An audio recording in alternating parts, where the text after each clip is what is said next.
The celebration of the 1998 Yankees. They came out in golf carts, waved to the crowd, and relived days of their glory. Mariano Rivera got a huge hand. Our guy Paul O'Neill, Bernie Williams, Darryl Strawberry.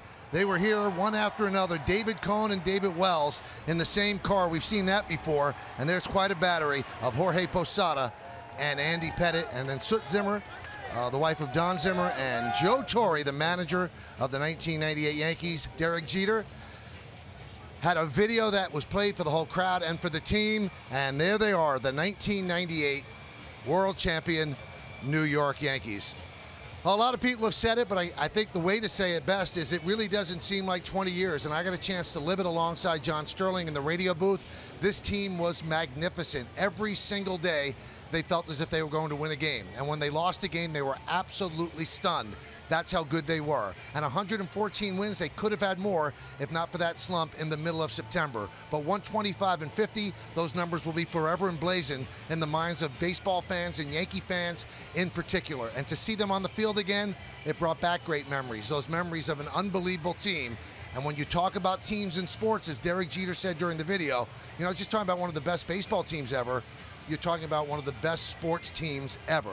So it's been 20 years, and it doesn't even seem that long. Now, we had a chance to talk with Jorge Posada, and he spoke about what made that team so great. Guys have no egos. We had a great manager that really emphasized, you know, taking care of things on a daily basis. We had a great pitching staff, bullpen, probably the best bullpen in the league, and guys you know, went out there every day. To tell you the truth, that lineup went out there every day, and we were very, very lucky to, you know, to keep going. Like it was fun to be a part of. And it was fun to watch every single day. Momentarily, I'll be joined by two guys from that team. We'll do the game together, David Cone and Paul O'Neill, and throughout the game, we'll hear from a lot of the 1998 Yankees. But there's a game right now, and the Yankees have to try to make history with this 2018 team. So let's take a look at the pitching matchup, brought to you by People's United Bank. Sean Reed Foley will get the start for the Toronto Blue Jays, and for the New York Yankees, it's Luis Severino. He'll make his 26th start. He's 15-6 with a 3.27 ERA as he tries to right the ship. Coming up, our very own Ryan Ruocco is going to have more about the magnificent 1998 New York Yankee championship team. So many pictures, so many memories, and we'll go back in time just a bit more with Ryan Ruocco when we return.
Stadium. We're obviously going to have stories and anecdotes all afternoon long as special 1998 guests visit the booth, and we also have David Cone and Paul O'Neill there. Right now, we want to give you the Lowe's whole team together scouting report on that 98 Yankees team. World Series champs swept the Padres, 125 wins, including the postseason, most in Major League history. They led all of MLB in on-base percentage. They led the American League in starters ERA, as well as bullpen ERA. Joe Torre, the AL Manager of the Year. Bernie Williams won the batting title. And, of course, David Wells had that perfect game on May 17th versus the Twins. We've got a game here this afternoon between the Yankees and the Blue Jays. We'll have lineups, first pitch, and baseball next here on Yes.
Dodge. Visit Dodge.com today. By Koch Industries. At Koch, we make things that make the world better.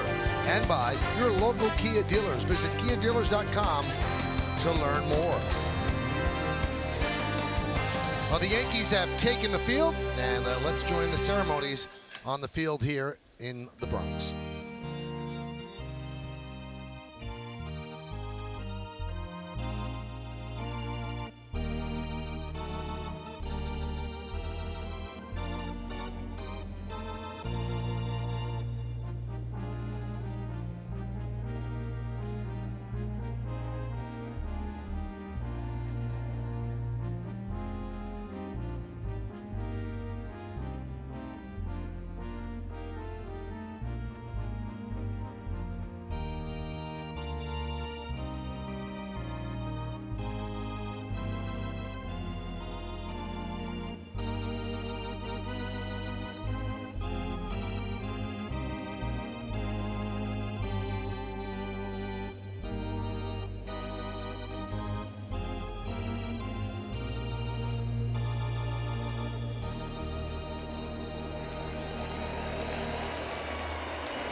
Ladies and gentlemen, please direct your attention to the field and welcome back the manager of the 1998 World Champion New York Yankees, number 6, Joe Torre, to throw out today's ceremonial first pitch.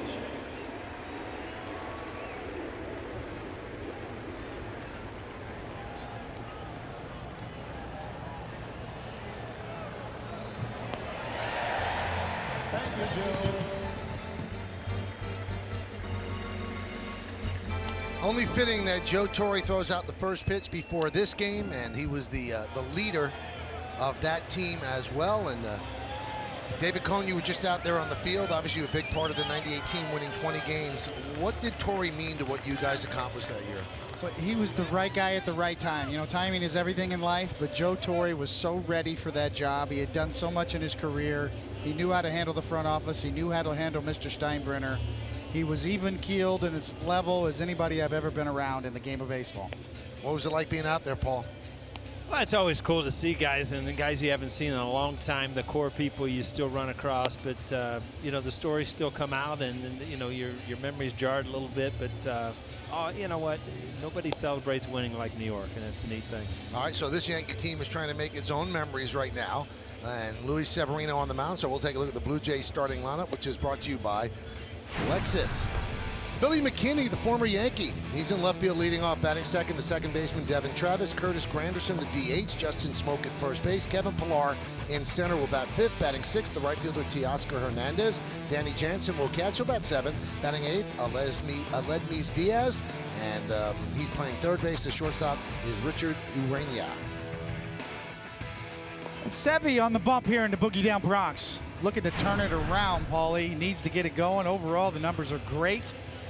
Let's tell you a little bit more in our pitcher scouting report brought to you by your Tri-Honda dealers. And you know, after the first 18 starts, he had a 1.98 ERA over the last 7. Not so good, a 7.50 ERA. Really looking to turn it around today, and really comes down to putting them away in his first 18 starts with 2 strikes. He got a swing and a miss 19% of the time. In the last 7 starts, it's only about 10%, and a lot of foul offs, like we talked about yesterday. And it's really the slider watch, kind of a slip and slider. And, you know, hasn't been as effective. It's not breaking quite as sharply as it was early in the season. We'll get a little more into that as the game goes along, but that's what I'm looking at today, is that Severino slider and putting them away when he gets the chance. Well, Severino's ready. McKinney is ready. And let's do it here in the Bronx. First pitch is up and away, and we are underway. David Rackley is the home plate umpire.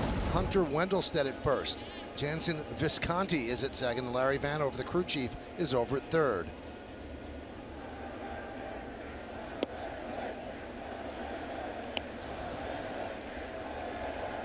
Count 2-0 on McKinney. McKinney went to the Blue Jays as part of the Jay Happ deal that brought Happ here to the Bronx. 2-0. 2-1 more.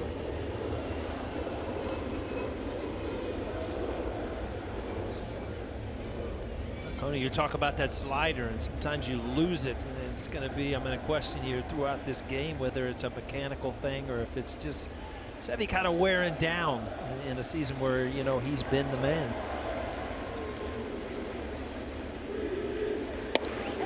Strike, 2-2.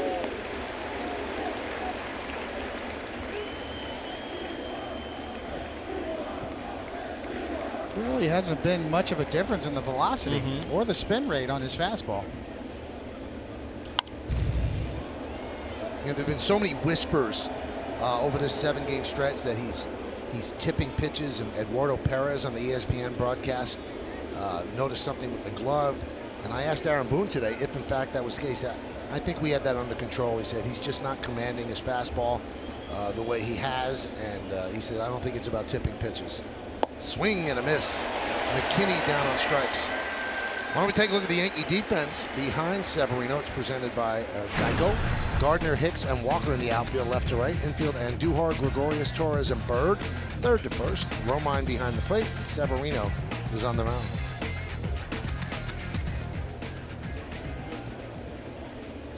So here's Devin Travis.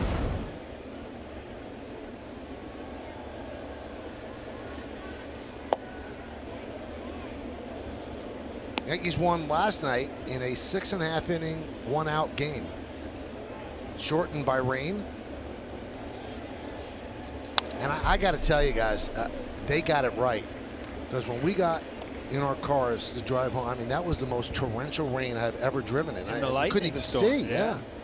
You know what? And what kind of got lost? It was that mammoth shot that Stanton hit right before we went into the rain delay. But with the new ruling, that home run counted. Is that right, Jim? Yes.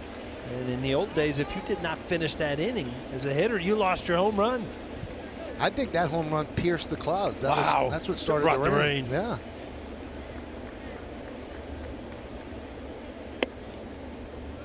Yeah, that doesn't seem fair, right? You go deep, you work, you know, and you hit a bomb, and it doesn't count? It doesn't count. I was telling the story a while ago when I remember doing a game down in Miami. Gary Sheffield hit a grand slam for the Marlins, first inning.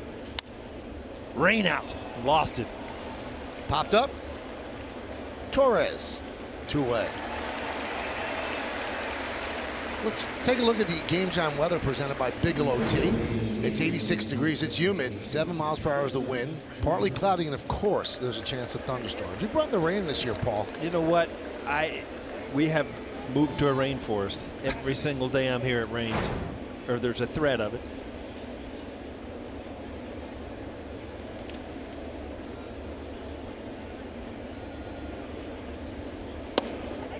Pitch to Granderson as a strike. That might be the only thing the rain to slow Michael down on his drive out to Greenwich, I'll tell you that. And when I drove with you in Boston, I thought maybe you were just like showing off or something. You're an aggressive fella. I stay within the speed limit. Yeah, what speed limit? Is that the Autobahn speed limit, or is that Manhattan's? 1-1. Driven out into right center field. It's a base hit. Cutting over is Walker. He'll get the ball in, so Granderson gets himself a single. Did you get to the hotel, Paul? It's all that matters, All right, Michael. next question. And we both got out and walked in, too. Not like we had to crawl. Here's Justin Smoke.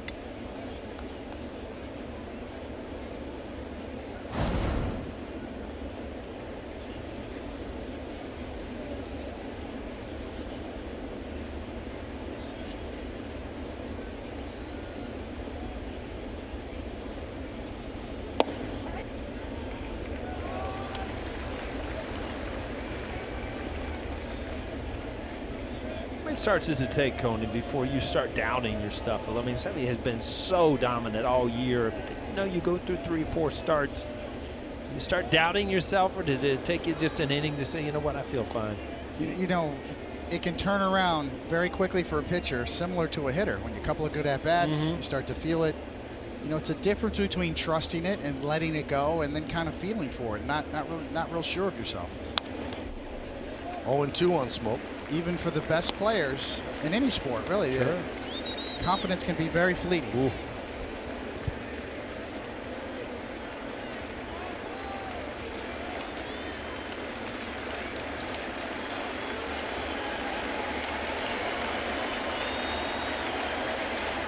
And the 0-2. Fouled away. Well, there's that pitch you kind of talked about in your scouting report, and you know that's 97 right on the outside corner, but these balls are for some reason getting fouled off now. It's a good quality pitch right there. Saw him break out a changeup to get a strikeout in the first batter. Saw him break out another one right there. Different motion here when he threw this changeup, kind of pushed it in there. Got plenty of plate, must have been down.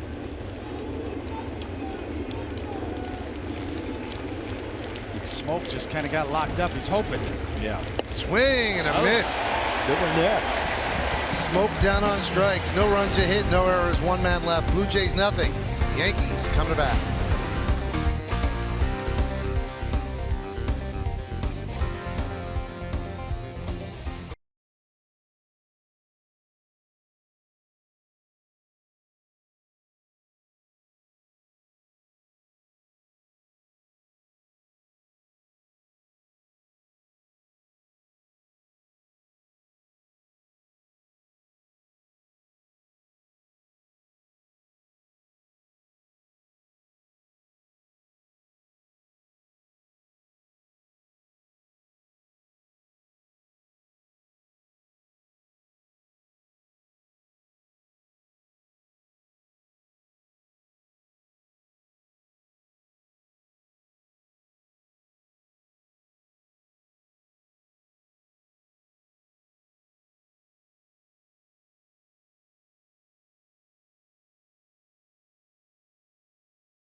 Brett Gardner's in left. Giancarlo Stanton will DH. Aaron Hicks in center. Didi Gregorius, the shortstop, cleans up. The fifth hitter is the third baseman, Miguel Andujar. Gleyber Torres at second.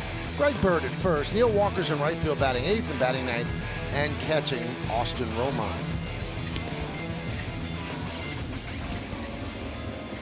This will be Sean Reed-Foley's second major league start. Pretty decent for a first outing. As you see, that is it. Just 5 innings and 3 walks, 3 strikeouts. Got an ERA, 5.40. Let's tell you a little bit more about Mr. Reed-Foley and our pitcher scouting report brought to you by your Tri-Honda dealers. And his first game was Monday at KC, and we talked about it. He got the loss, but he acquitted himself fairly well. And you're not the only one. He said that he couldn't feel his legs, Paul. He was so nervous, and that's the way I felt on my major league debut. It was like I was running underwater. But he's got a debut buddy, his catcher, Danny Jansen, was also making his major league debut on Monday and is back there behind the plate with him again today. It's funny you say that, Coney, because I look back and you don't hear those stories about rookies being that nervous. And I can remember my first at bat, I hit a double, but it was only a single because I literally couldn't run. You're so tight and so into trying to do something that. What it is about the rookies today that just seems like they're much more ready to go, get going.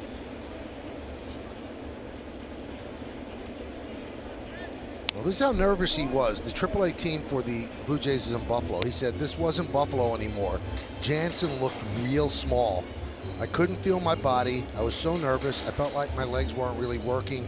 That's why a lot of my misses were outside of the zone. I was sweating pretty bad. Couldn't get a good grip on the ball the first couple of innings. Well, at least he tells the truth, huh? Refreshing honesty.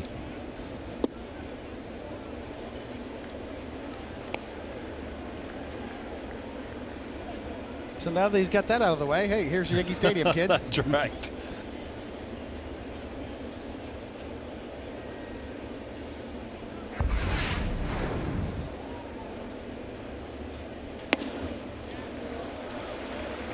David, his windup is a lot like a stretch. He comes to a set and then he has the high leg kick, so that would be different if there was a runner on base, but a lot of pitchers do that to simplify things.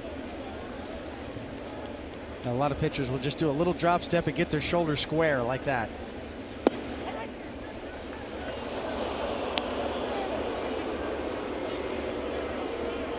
We saw it last night, this ball off the outside corner and called a strike.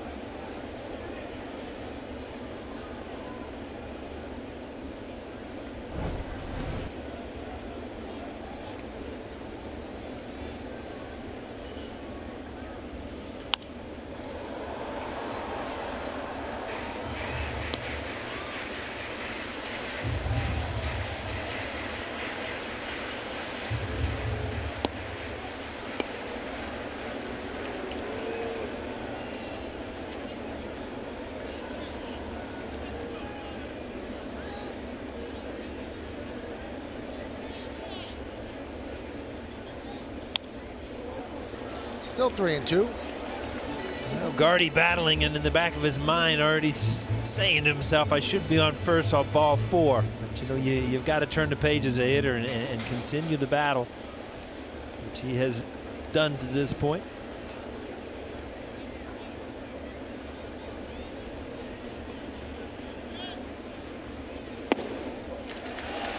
And he gets his walk.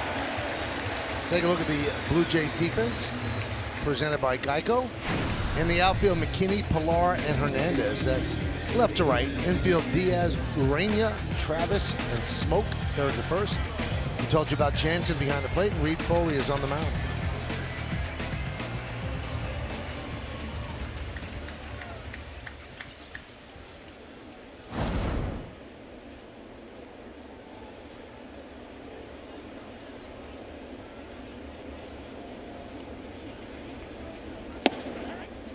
Aaron Boone was talking about Stanton's home run yesterday, and he said it just sounds different coming off his bat. He said, and the odd thing is he didn't get all of that.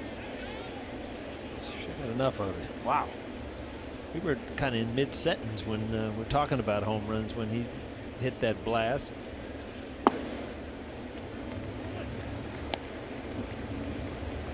Boone was most impressed with Stanton the way he was when he struggled. His work ethic, how he never deviated from his plan. He said he's fit into this clubhouse, and he said he's been unbelievable. He said you can see why he's had the success he's had. All he is about now is winning. That's something he hasn't done in his career.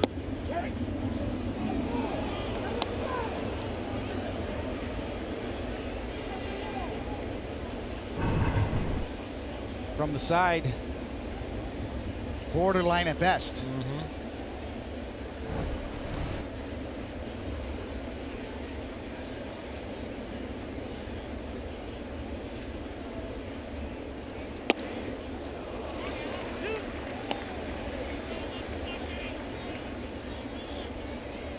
Since Judge is out, which is now 21 games, 289, 8 homers, and 17 ribbies.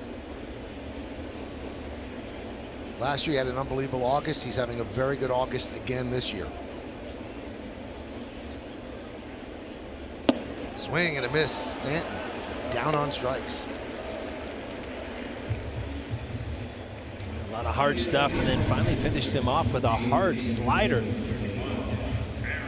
Late break, and you see that really tight spin, which makes it very difficult for the hitter to pick up till late. It's the type of swing you see when you don't pick up the spin of the baseball. Mr. Reed Foley would like to bottle that one, throw it about 40 times today.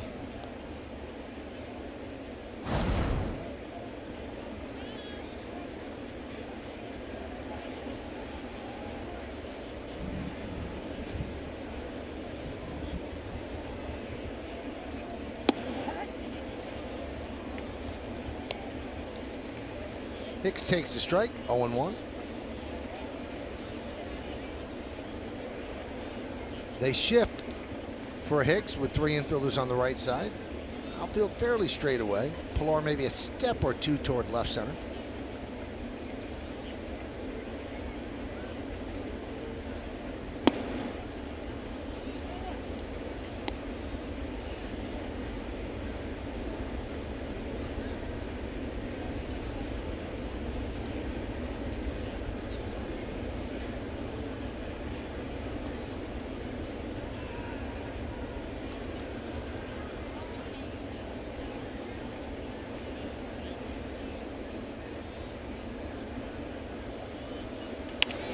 Looped out toward third, and the catch is made. Obviously, that's Diaz, the third baseman, but he's playing where the shortstop would play because of the shift, so you score that a 5.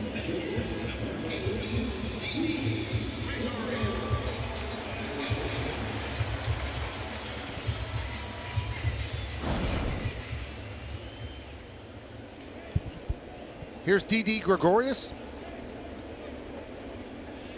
Picked up his 78th RBI last night.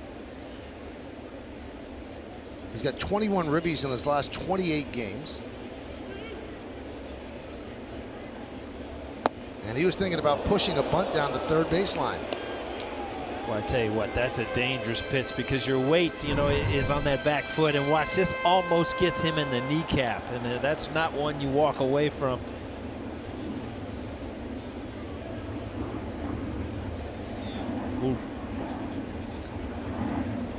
Yesmo, brought to you by your Tri-State Mercedes-Benz dealers. How do I jump in there, Mike? Well, I was just going to do that for him. The one, you remember Tony Fernandez used to scream before it hit him. Yeah. 1-1.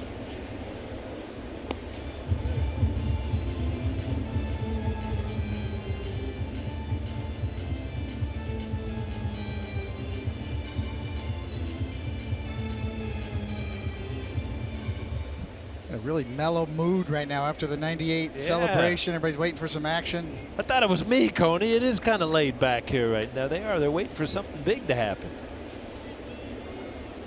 We have something big in the top of the second inning. Is that right?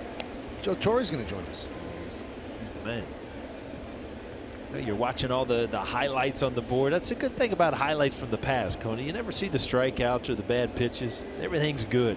You get to the real game and you got to go through, kind of sift through the bad stuff to get to the good stuff. Runner goes. Swing and a miss. Throw to second. Not in time. Stolen base for Gardner.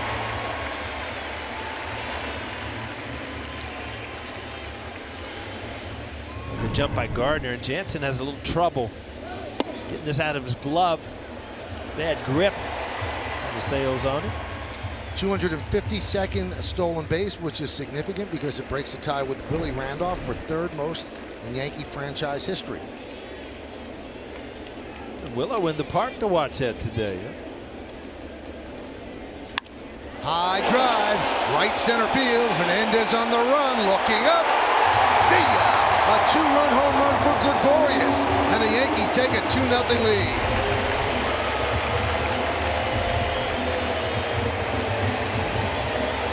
It didn't take long to get them up on their feet, Coney. Don't you love the guys that are going to come up and drag bunt, and then they end up going deep on you? Didi Gregorius giving Sevy a 2-spot here in the bottom of the first.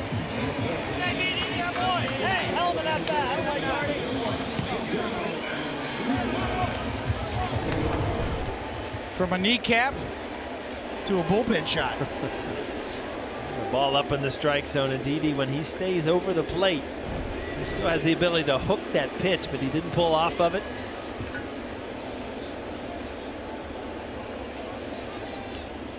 Pitch to Andujar, gets by Jansen.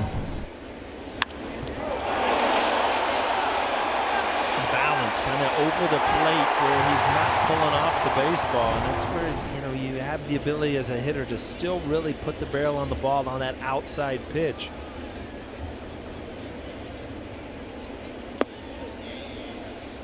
2-0.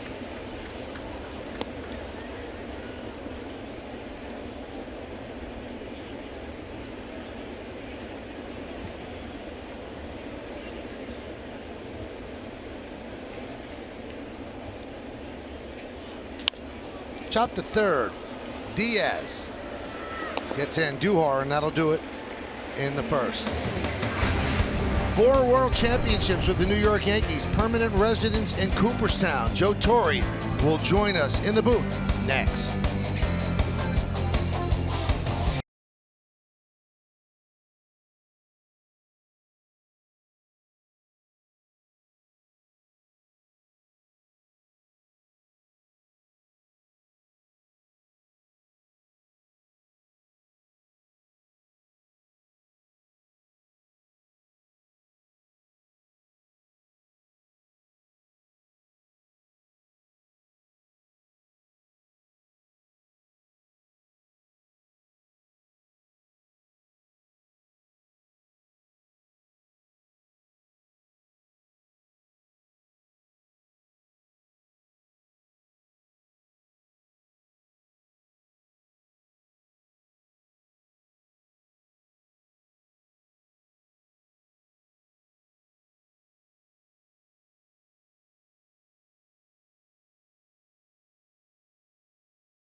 New York Yankees 125-50 would not be complete without the man who led them.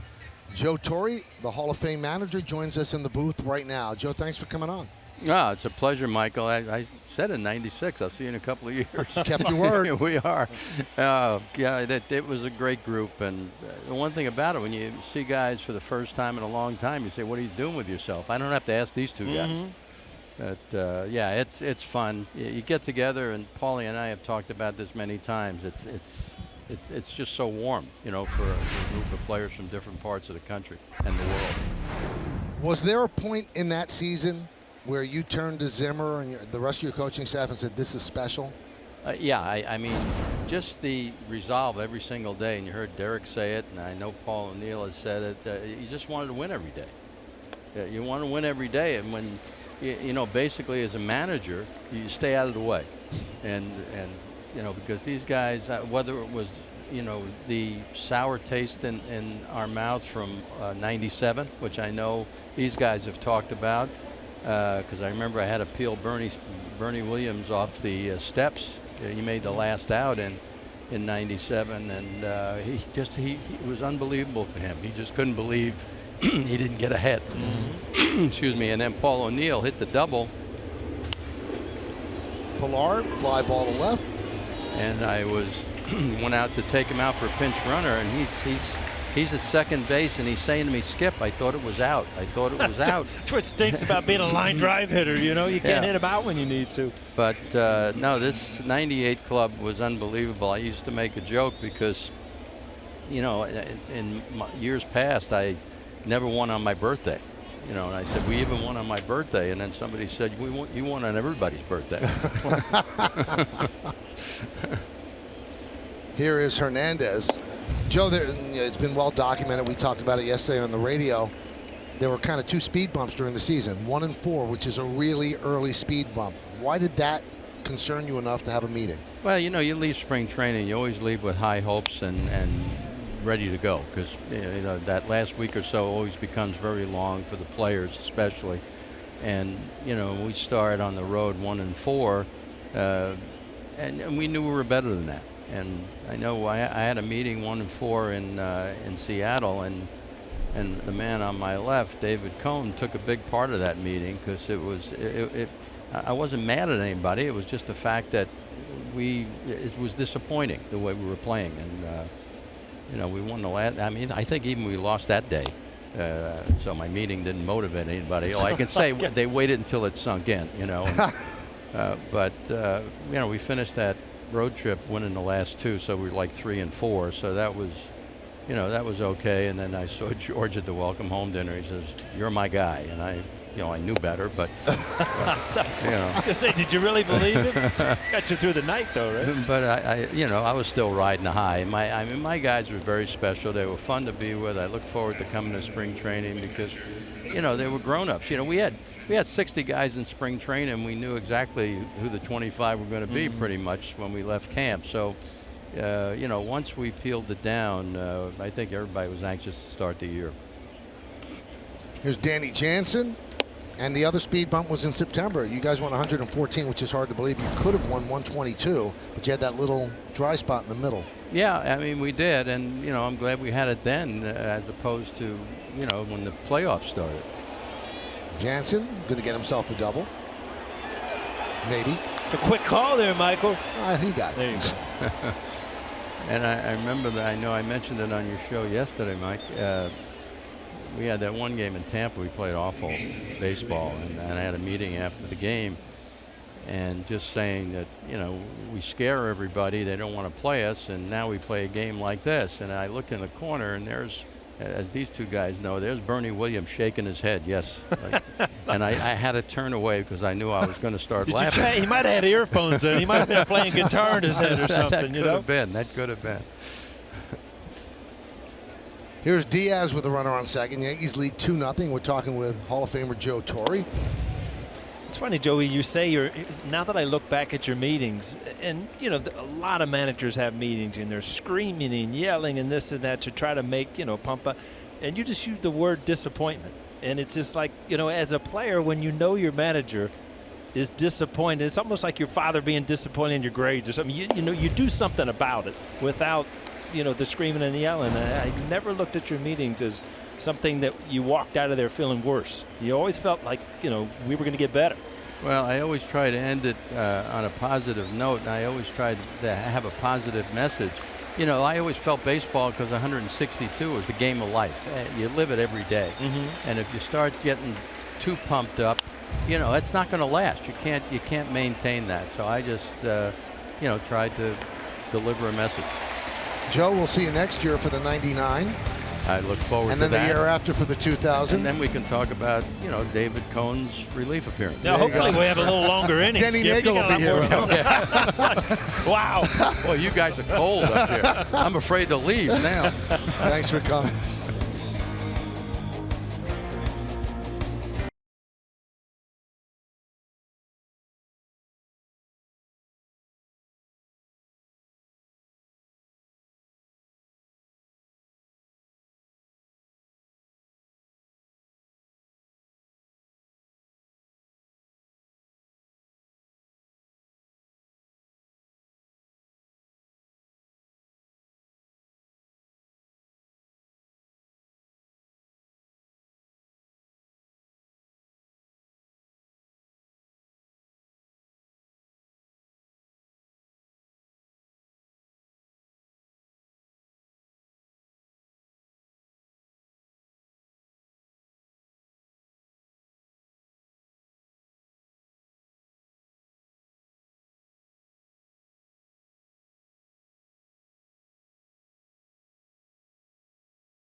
New York Yankees. What do you think was the most impressive aspect of the 1998 Yankees as a team? Tommy Capps, 1799. The 1998 Yankees had a mentality that they should win every game. The players were shocked when they lost. That team had one of the best lineups and pitching staffs the game has ever seen. Follow Yes Network and tweet us your responses using hashtag Yankees Camry Hybrid to keep the conversation going. We go to the bottom of the second inning. It's 2-0 Yankees. The Gregorius 2-run home run in the first. And Torres picks up a base hit to left field. Now look who just popped into the booth. Just looked over here and saw a Texan next to me. That's right. Andy Pettit. What's up, Andy? Oh, not a lot. Just enjoying a great day here in New York. What was it like being with your team again out there? I mean, did it seem like a lot of time has passed?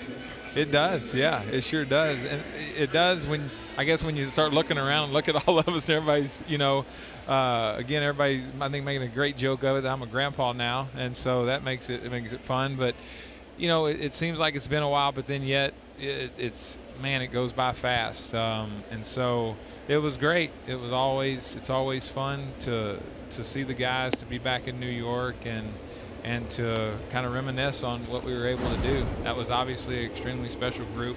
To be able to win as many games as we did, we had a great group of players and great chemistry on that team. I mean, look at the top four starters. It's David, El Duque, and you. Yeah, that's pretty special four. No, I was just telling Susan and John over there. I felt like I was the weak link in that rotation with those guys, man. And then, of course, to be able to have the bullpen that we had with lefties and righties, and then Mo, you know, finishing it off for us. It was, you know, we were really, really talented, and with the staff we had a chance every day. You know, you had a chance to win every day. And the guys, obviously, offensively, we put up enough runs, and you were able to win an awful lot of ball games. Some guys are weathering better than others, huh? Who are you speaking of, Cody? Throw some names out there. You look good. You take care of yourself. Man. Weathering better than only you, Cody. Yes, that's incredible. Yeah, hey, that's life gets you. You know, you just kind of got to go with it. You know, so man, yep. I would tell you though, if you didn't have gray hair, you wouldn't look any different than when you pitched. Well, I appreciate that.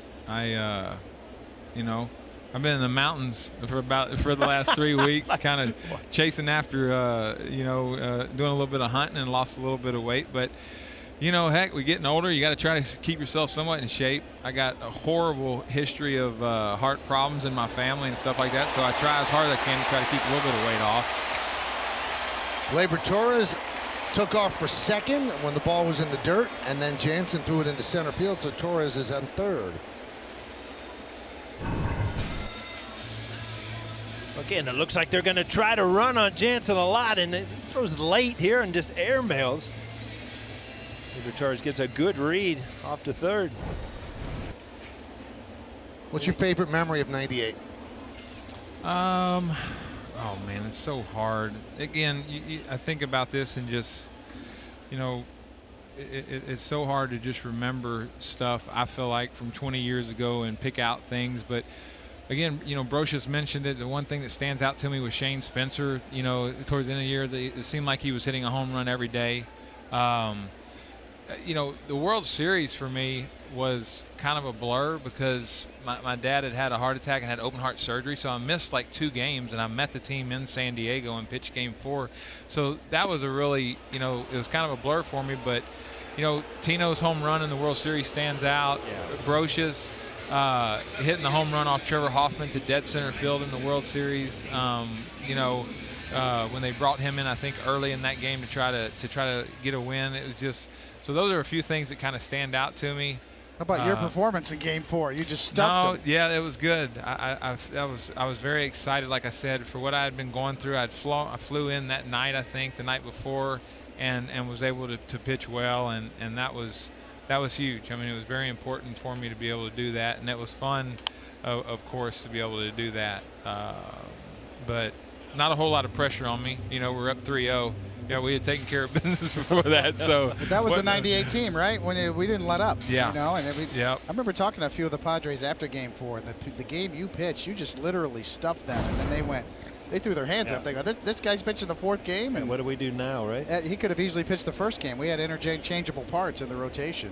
We just never let up. Keep coming. The 0-1 to Walker with the infield in. Outside. All right. You're sitting between two of your teammates. Did you learn anything from these two that year? Learn anything from them? Oh, yeah. I mean, first of all, obviously watching Coney as a young pitcher and watching him, the way that he goes about his business on the mound and the way that he battled and competed. You're watching him and you always learn. And just to see the way he never gave in to pitchers. He was a master out there on the mound at what he did and was amazing to watch. And Paulie, I don't know how much I learned from him. He's a hitter, right? But I know one thing. This guy came to play every single day, and he didn't give an at-bat away. And that stuff, as a young player coming up, is instilled in you. Whether I'm a pitcher or a hitter, when you see Paul go to the plate and the passion that he played the game with and every at-bat, that's what I expected. And when they left and they weren't around and I saw a position player play, that was what the standard was and what it should be, and that's what I expected. And I felt like, as one of the leaders on the team, it was a guy that you try to uphold that to some of the position players, and it was just amazing to watch. And people that have never played sports or don't play the game probably don't quite understand, or might not understand what I'm talking about, or the desire, or the burning, desire that it takes to come to the ballpark as a position player every single day, and to have that kind of mentality is extremely difficult. And that's what made Paul obviously one of the greatest players whenever he was playing the game. See that, Michael? I'm trying to get you to blush. Wiping sweat off my face. We got to get you in the booth, man. You got that good Southern drawl. Oh, it does. It's like Bobby Mercer, right? We need a little bit of that. Yeah. Oh. What do you think? You want to do a little time up here? Yeah, I'm not big on talking. Hey, we got a 9-man booth. We can easily go to double digits. No 10, doubt, right? Y'all got a crew up here. I think I could fit in all right with you guys. Y'all can just sit here and just laugh at what y'all say. And I've heard y'all a little bit for sure. So last night, I asked Coney, I put him on the spot. I said, I'll give you a week to get loose. Can you still reach 80 miles an hour? Absolutely not. I said 70. No. He said he went to the fair and he was in the high 50s. Oh, man. So I'm going to throw the same thing to you. I give you a week. You can still break 80 or so, right? I would think so. I'm not real sure, to tell you the truth, but I would think so. He still throws BP. He comes out and throws batting practice. Yeah. I think I could. All right. Feel better about you. I was trying to recruit him to pitch this year. I think he had 16 starts in him. Well, Cashman was out on the field today. Oh, man. I don't know if he talked to you or not at this point. No. One valuable member of the 1998 team really isn't brought up that much is your mom's dog, David. That got El Duque brought up to the big leagues. That's right. I'll never forget it, because Joe Torre said, we got this guy El Duque we just kind of want to get a look at, and we're going to skip you for a start, and because your finger is bleeding. Yeah, the dog bit you. Yeah, I'm okay, Skip. I could go. But yes, El Duque, Veronica. You can Google Veronica. She's famous. The dog? My mom's dog. What kind of dog was it? Little Jack Russell Terrier. Russell. Oh, those things are feisty, man. Oh, man. I took a finger off. Duque was incredible. He was fun to watch. He really was. He's coming at you with all kind of different arm angles, and he had no fear. You talk about a guy that stood out there and had no fear of failure, and you've got to have that in you to be able to perform up here, and he had none. He was never scared of a big situation, and he wanted the ball, and he could command the strike zone with all of his pitches and change speeds, and when you're able to do that, you're going to be very successful. Style. There was nobody like him. You ever seen anybody throw a baseball like El Duque with that leg kick? And he was the first guy that ever showed me sort of, you've heard of the dry spitter where you hold it with no seams. Mm-hmm. El Duque did that with a four-seamer from the sidearm angle with that big leg kick, and that ball would sail, and he threw pitches that moved all over the place. Stylistically, there's nobody like him. Nope. 0-2 on Romine, first and third. Driven into right center field. On the run is Pilar. He'll make the catch. Tagging is Torres. He'll score easily. It's a sac fly for Romine. It's a 3-0 Yankee lead. A good bat for Romine. Last night he got around the ball a little bit. You know, his approach to right center field, and when he keeps it, much more successful. But if you look at Pilar and how he adjusts and how he positions himself, starting off in right center field makes that play look easy. Yep. You're on 5 title teams, Andy. Was the 98 team the best team? I would say so. Yeah. Yeah. I mean, obviously to be able to win that many games, you know, I would say that was probably the best team that I'd played on. Our 09 team was pretty stinking good too, you know, but obviously. Oh, we'd have killed you, Don. Andy, great to see you, buddy. Good seeing you guys. All the best to you and your family. Man. Thank you. Thank you. That's Andy Pettit. Job. Yankees lead 3-0.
Debut. He'd heard so much about him, and then he opened up his bag of tricks, and Tampa Bay was a recipient, and they didn't have much of a chance.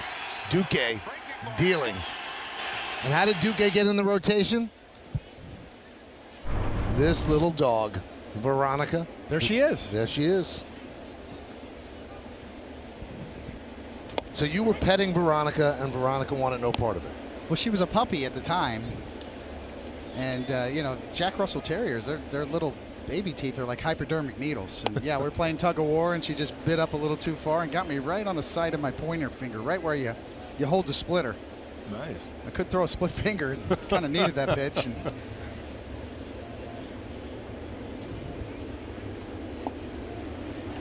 swing and a miss. Urania down on strikes.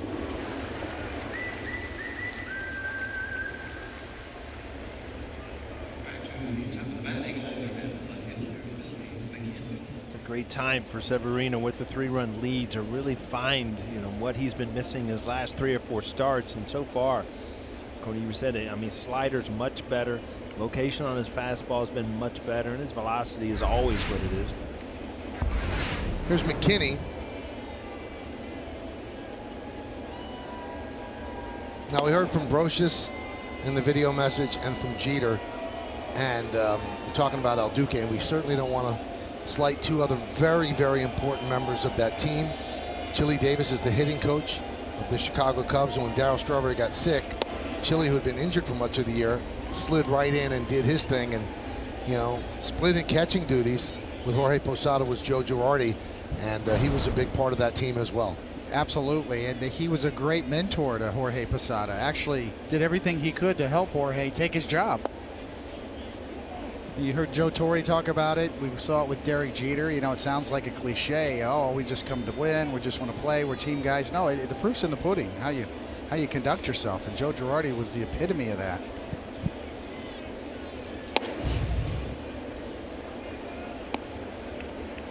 3-1 on McKinney.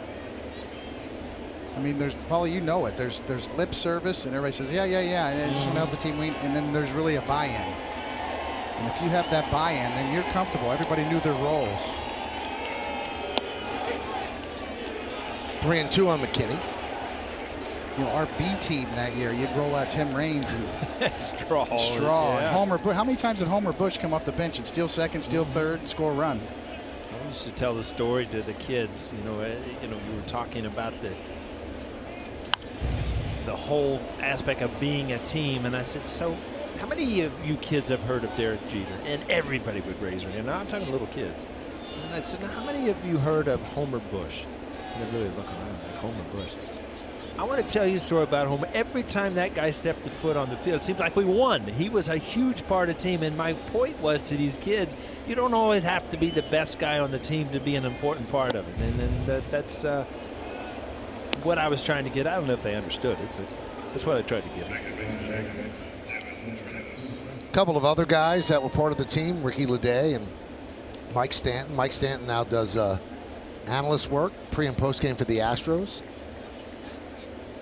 So there are certainly a lot of members that played a big role in 125 and 50, and they shouldn't go unnoticed. Or they, we want to remember that they were part of that team.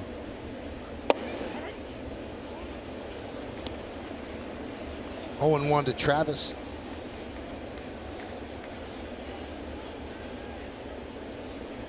David, you'd be a good guy to, and I don't mean this in a strange way, but that team was so businesslike. And I always said back then that, they had the perfect uniform, a pinstripe suit. It seemed like you guys going to the office, but was it fun, or was it just like machine-like, David? Did you guys have fun? Well, we felt the pressure, without a doubt. Obviously the breakthrough was 96, the disappointment in 97. We always felt like we had to finish. Once you get off to that great of a start, and the Red Sox are starting to feel that now this year, that you have to validate it. If you don't punch the ticket, then it's kind of all for naught. And all you have to do is look back to the Seattle Mariners, who won 116 games. back in around, what was it, 2001? Yeah, great year, but see you next year, right? Nobody talks about them. So you really feel that pressure to follow through, finish the job. It was the type of team, Michael, and you've said it before, it's the Yankees are the Darth Vader of baseball, right? And Star Wars doesn't work without Darth Vader, and certainly the Yankees, wherever they go, is the team that garners a lot of respect, but also a lot of emotion and a lot of passion. And we felt that pressure. And you had an owner, which is what made him special. Winning the championship was the only option, not just having a good year. That made a good year. I mean, a good year only mattered if you won a world championship, and I always appreciated that he would say the city of New York deserves a champion. And it just easier said than done, but boy, I tell you what, they don't forget. That's the amazing thing about it. It was a hard team to hate, even for our adversaries, and that was a common theme. 3-2. And that's why I think this Yankee fan base is so stoked about this current Yankee team. You could see the beginnings of the core four coming together. This guy on the mound, Severino, Aaron Judge, Gary Sanchez, Gleyber Torres, Miguel Andujar. You see the makings of what that was. Another run. And that's why this city has responded so well to this Yankee team. They see it coming. And they've seen this movie before. Yeah. At least the ones that were around in the 90s.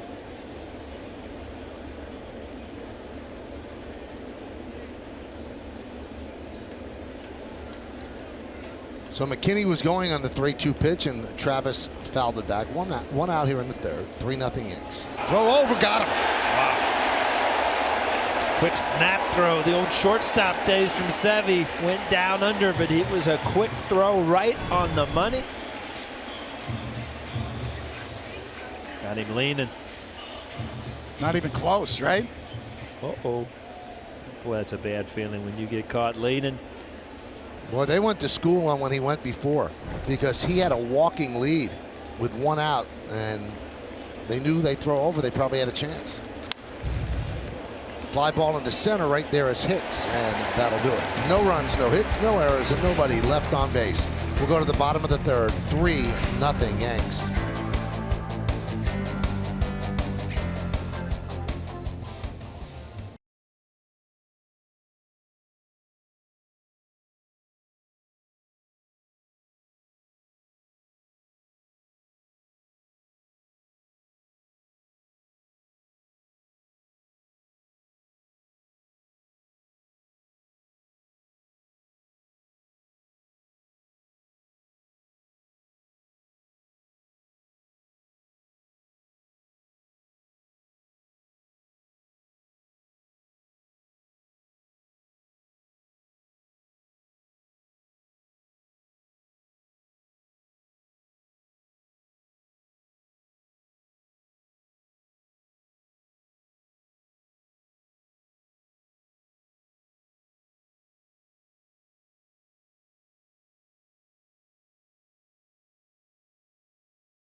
In part by your Acura dealer, by Planet Fitness, the world judges, we don't, be free, and by Ram Trucks, built to serve.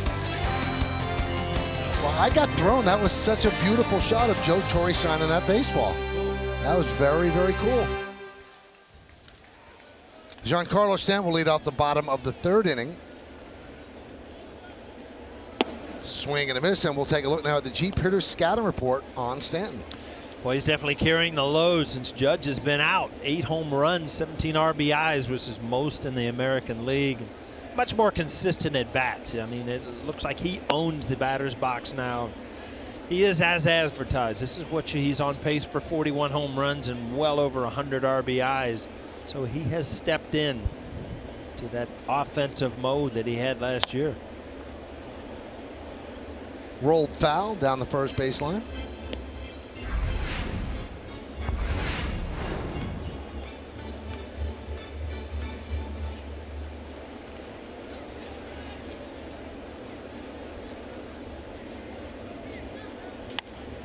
Fly ball right field. Hernandez has it drop in front of him. He went back and then tried to come in, just didn't have enough time, and it fell in for a single. A lot of times big, strong power hitters will get that because as an outfielder, you usually are going back on anything they hit. With that first couple steps, you just can't catch up at the end.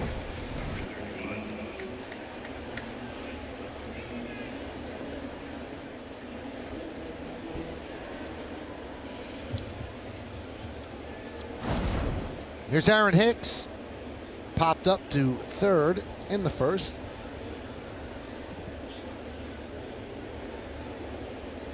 Shift is on 3 infielders on the right side. 1-0. Yankees again 30 games over 500 at 76 and 46. They've been hovering around that mark for a long time now, playing 500 ball for quite a long time.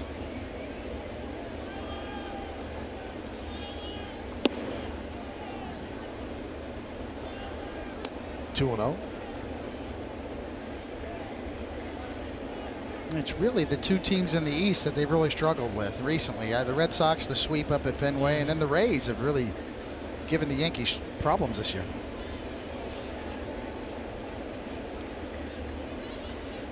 In fact, after a real strong start, their record against the AL East is not good. Against every other team other than the Rays or the Red Sox, the Yankees have a 64-30 record.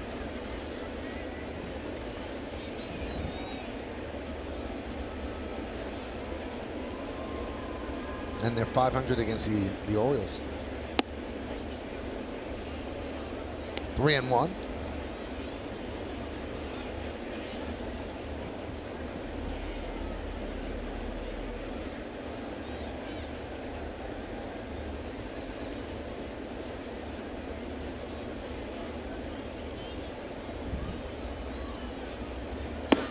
And there's a walk. So Yankees have runners on first and second, nobody out. That brings up Gregorius.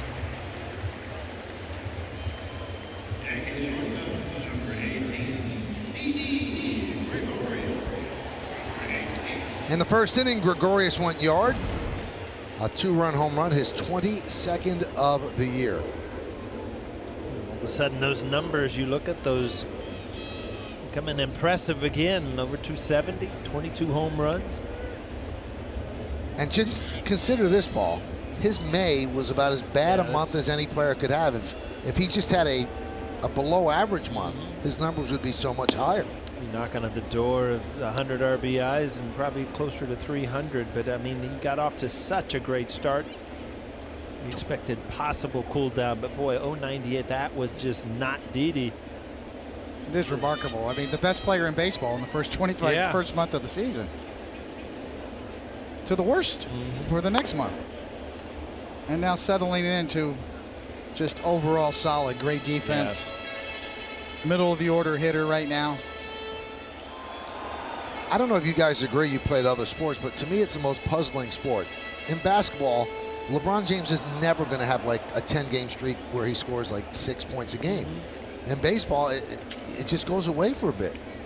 Yeah, and I think it has a lot to do with the everyday grind of it, because it usually starts mechanically, then it gets mental, and you know, there's so many other things that go along with it as far as hitting the ball in bad luck, and then it's a very complex game. And there's no way that in baseball you could out-physical somebody.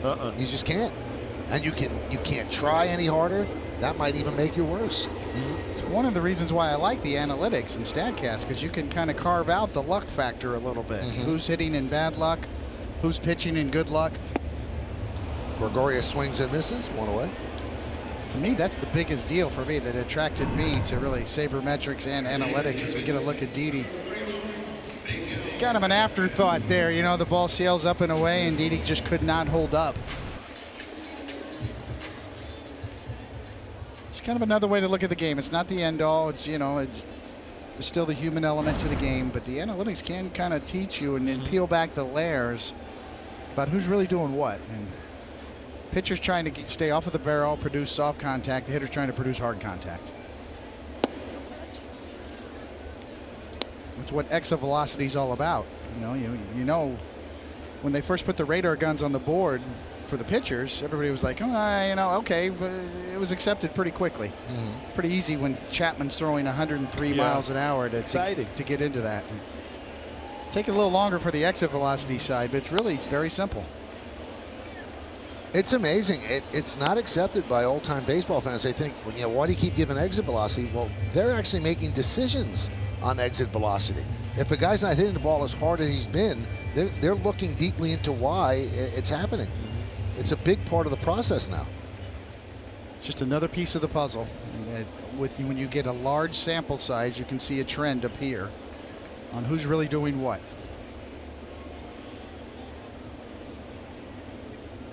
The 0-2. That one is driven into left center field. It is a base hit.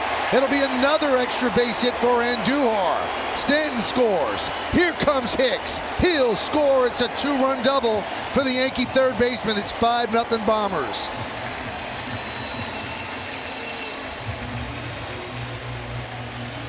Gets him on the phone, but I tell you what, if you just watch him hit day after day through the baseball level, he's not, you know, changing his approach, and that's why he continues to be successful. Another extra base hit.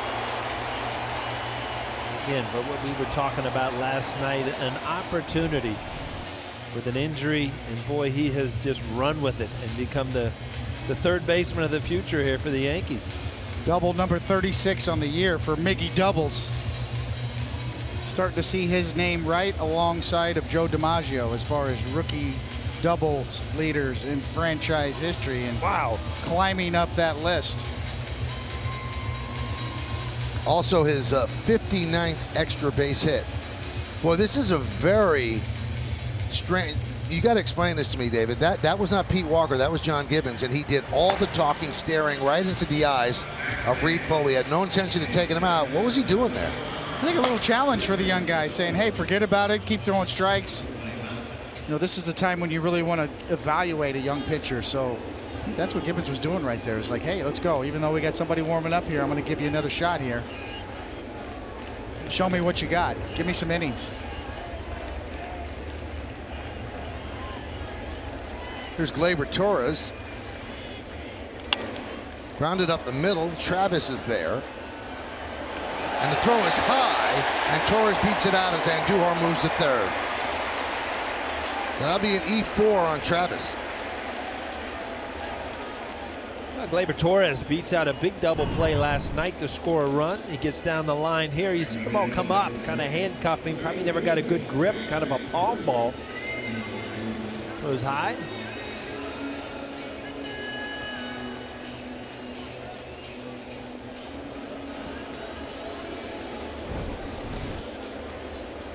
Here's Greg Bird, runner on third base, nobody out in the second, and he struck out, and he really heard the boos from the crowd. So he has another opportunity right here. First and third, one man out. 5-0 Yankees.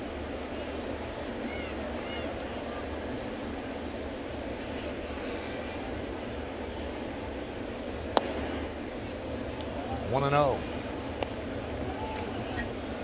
If you're Aaron Boone, you'd really love to see him, really put, an aggressive swing on some balls here. This is a pitcher you should, as a lefty, be able to handle. Look out over the plate, ball sinking away.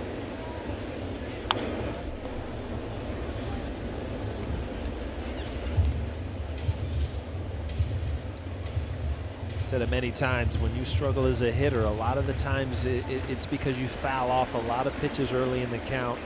And then you get very, defensive. And that's, to me, what's happening with Bird, where he's getting behind in the count, and then he doesn't put a good aggressive swing on it. Grounded up the middle.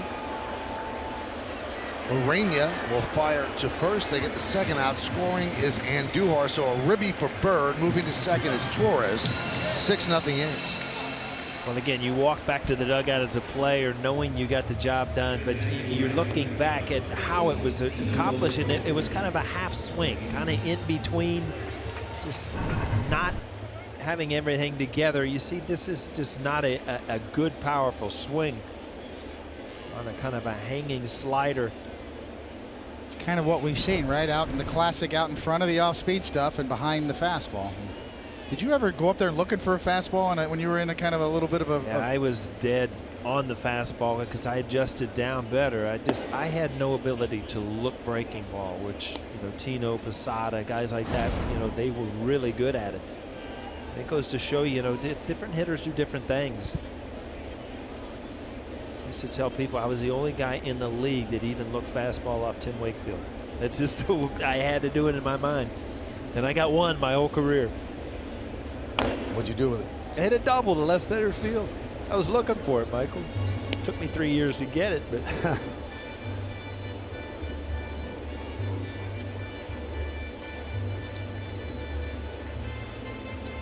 Is that what you would suggest to young hitters, to just look fastball and react off? Well, everything else? I mean, my approach to hitting, you will always teach hitting the way your approach would be, and my approach is, out over the plate, lefty to left center field, righty right center field, and you adjust off speed stuff, and there is a different theory to hitting per hitter. I mean, Aaron Judge, you want to drive the ball out of the ballpark.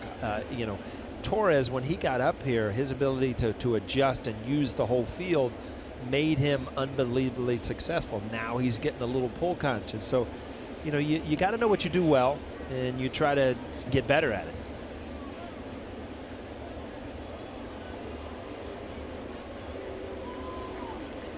1-2 count on Neil Walker, who walked in the second. 6-0 Yankees. We're on the bottom of the third.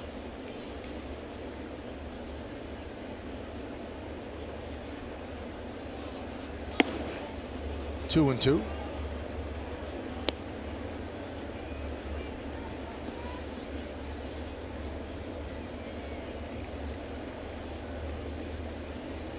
It's Walker's big 3-run shot off of Stroman in last night's game that changed the whole complexion for the Yankees before the rain came.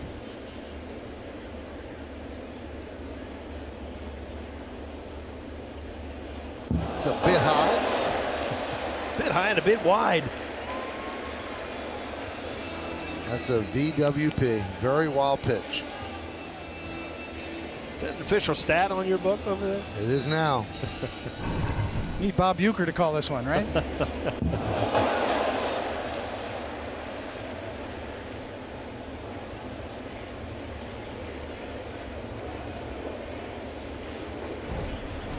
That's hard to do. It really I was is. going to say, what do you do there, Coney? I mean, he's just, all right, we got to turn the page here real quick.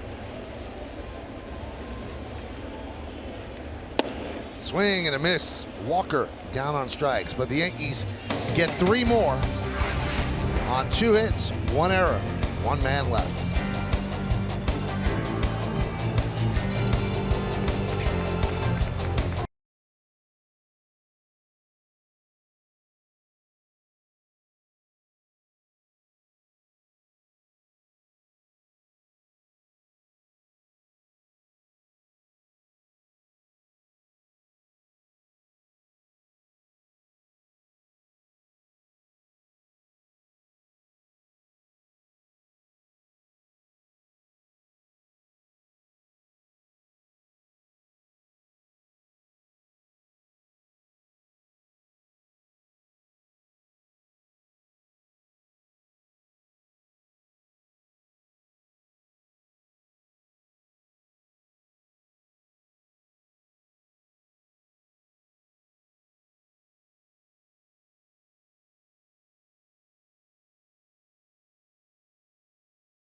Yeah, that was Built for Baseball, brought to you by T-Mobile. Once you win a championship, you become part of forever. And there's a bond between the gentlemen that won that championship. And you can see that very clearly in those shots that we just showed you of the ceremony. A lot of smiles. I'm sure a lot of stories from back in 1998. And it was good to see everybody back. 20th anniversary. Audi scoreboard, 6-0 Yanks.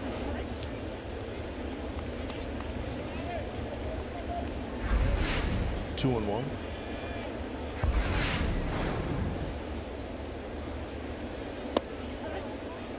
Two and 2. All right, when you're all together waiting to be introduced, who's telling the best stories?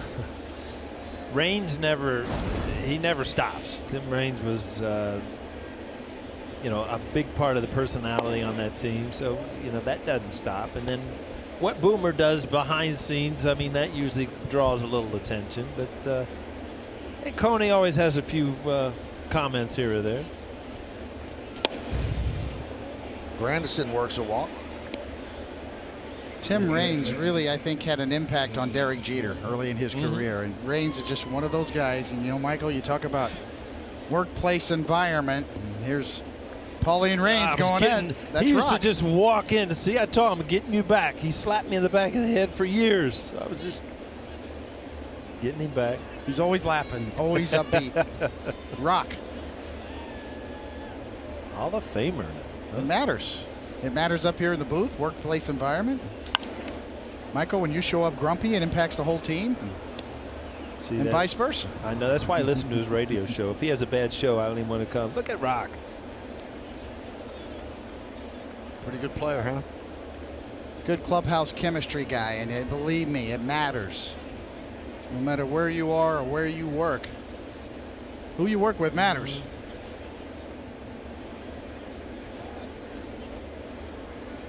I'll tell you what, Tim Raines kind of epitomizes what that team's about. He was a part-time player, and he's a Hall of Famer.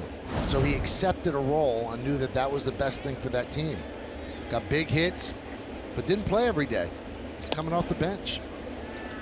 And a lot of guys, they sacrifice things to get a championship, and he did.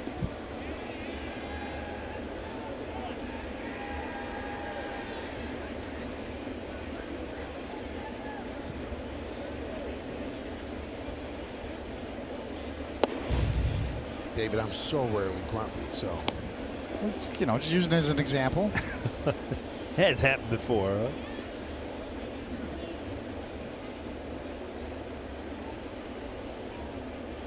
Two and one on Smoke.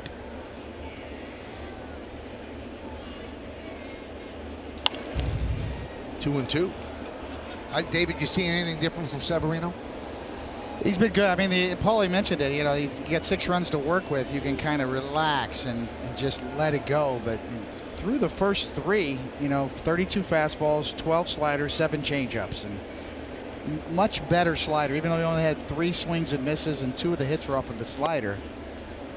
His changeup's been very effective today. I've seen more changeups incorporated in, quality changeups. A couple of swings and misses, a strikeout on his changeup. So better mix of pitches instead of kind of force feeding his slider every time he gets into a breaking ball count. See him shake off the changeup there to get to a fastball in. Breaking ball, strike 3, Smoke down looking. Need my glasses. Shook off the changeup to get to the slider in. With Smoke, I mean, that ball right there has a lot of plate and good location. Every time as a hitter you look back and you see that catcher's glove move a little bit, you think they're trying to sell that pitch. But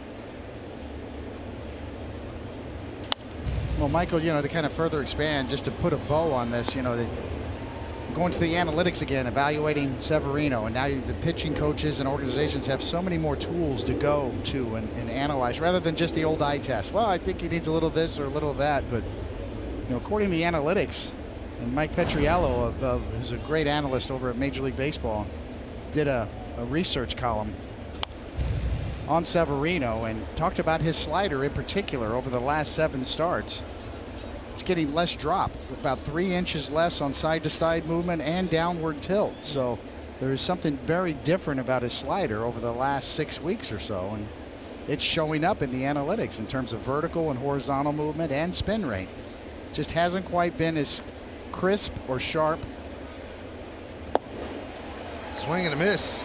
Pilar down on strikes. And there's a good one there, Really and that's good. what we're looking for from Severino. This is the bottle that one. That's the one you want to bury right-handed hitters when you do get 2 strikes on them, rather than have them foul it off, put them away.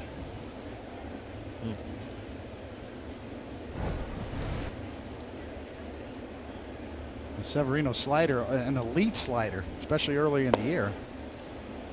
The top of the heap in terms of ratings, Michael, as far as spin rate, vertical and horizontal movement, as good as anybody's at the top of the league, and it's dropped significantly, but still pretty good. And if he gets it back to that first 18 starts point of the season, and he will, he's too talented not to, that's going to be a huge difference maker for him.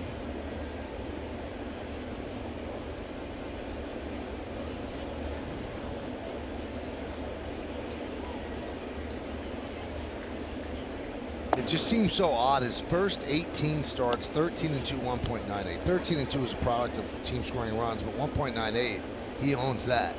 And his last 7 starts, he's 2-4 with a 7.50. And with his stuff, you can't imagine over a 7-start stretch he'd have a 7.50 ERA. All the more important to have that third weapon. You know, when I went through a season, there was lots of times when I didn't have the sharpness on my slider and I could go to the splitter. And there's stretches throughout the game, inning to inning or start to start or month to month, where that third pitch you can go to and not put so much pressure on your slider or your best secondary pitch. 100 miles an hour. Popped a nice little 100-mile. That always helps too, Cody. And the Fast Pick Speed Analytics, sponsored by Files by Verizon, 100 miles an hour. Crowd with the rhythmic clapping, looking for a strikeout.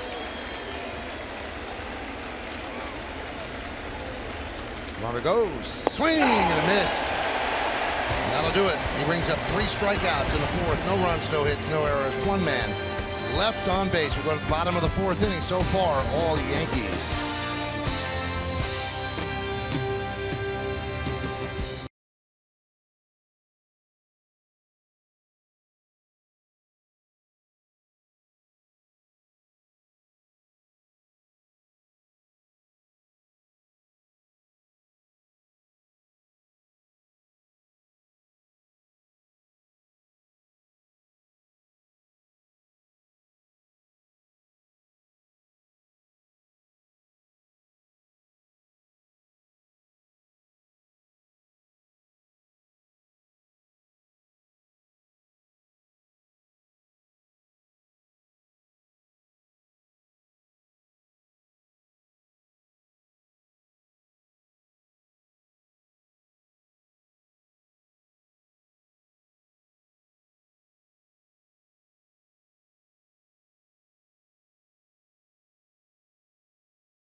By Montefiore doing more, and this is a big one. Doesn't get much bigger than that. Chris Sale back on the DL today. Mild left shoulder inflammation. You get a little inflammation in your shoulder. It's hard to get it out. Been there, done that. That's a big deal for the Red Sox, but they feel like they need to get him right. So probably a good move for them to get him some rest. Boy, that is scary. You know, he pitched so well coming off the DL, but still obviously feels something. There's Romine, fouls it back. On a scoreboard 6-0. Yankees over the Blue Jays. If everything works out okay with Sale, the 2 DL stints, as strange as this sounds, because the Red Sox have such a big lead, will work in their favor. Because if there's one blemish on his resume, it's the last month and a half of the season. His numbers drop because he's smallish. He throws so hard. And the Red Sox were managing that this year. They took him out of blowout games without having him pitch an 8th or 9th inning. But, you know, 20 days on the DL, 2 DL stints, maybe that helps him. Maybe it keeps him fresher when the playoffs come around. Yeah, I agree. There was many times when you think about postseason runs, Paulie, in the 90s, we were in it every year. And there was times I remember facing John Smoltz in the World Series and looking at him, and neither one of us had nothing left. You know, we were like, man. Tank was empty. I went 2 for 2 off him in the World Series. So.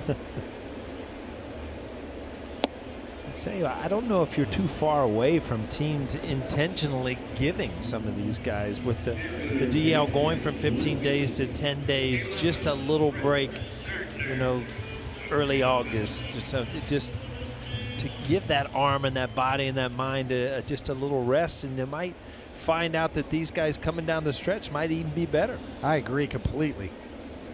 I was really proud of my pitch counts, my massive pitch counts when I pitch, and now with the benefit of hindsight, I look back and say, you know what, that wasn't such a good idea. I'd be all over all of it. Extra rest, skip a start, a 6-starter, piggyback starts, a bullpen day, whatever it takes to protect some of these horses, your best pitchers, especially if you're going to be in postseason. I think the Rays have put on a clinic this year in how to get creative and made by necessity. Yeah. I'm obviously an old school starter. There's always Chris Sales or Luis Severino. You're always going to have horses that are going to be your guys. Let's figure out the rest of the rotation. Sometimes if you're a little short, you got to get creative. Nothing wrong with that. More so than ever before, the manager of any major league team, that is primarily his #1 job. Manage the pitching staff. Gardner grounds to second. And Paul, you bring up a good point. It's not the 15-day DL, it's the 10. So if you put a pitcher on the 10 and you manage it correctly, he's missing just 1 start. That could help. And as for Sell, just to amplify the point, last year he had a great year. But in August and September, his ERA was 4.09. And in his playoff appearance, he got hit hard. Here's Stanton. I always thought, coming down the stretch where you were, playing 3 innings, 5 innings to get ready for the playoffs, it's a very fine line because there's no magic switch that you can just all of a sudden, okay, now the playoffs and turn it back on. You can't lose that everyday, the intensity, because once you lose it, it's very hard to get it back. And that's the only problem I see with, High drive, left field, going back McKinney on the track at the wall. See ya! Home run Stanton. 7-0 Yanks.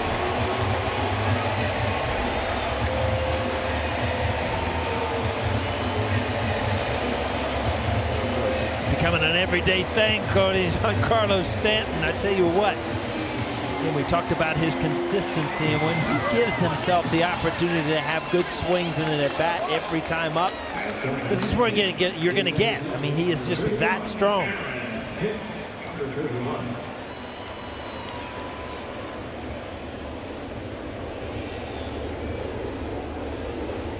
Think Aaron Boone's going to say he missed that one a little bit too? Wow.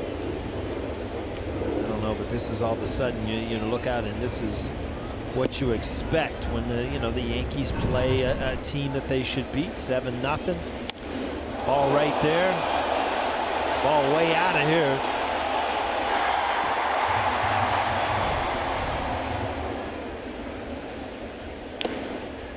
One and one.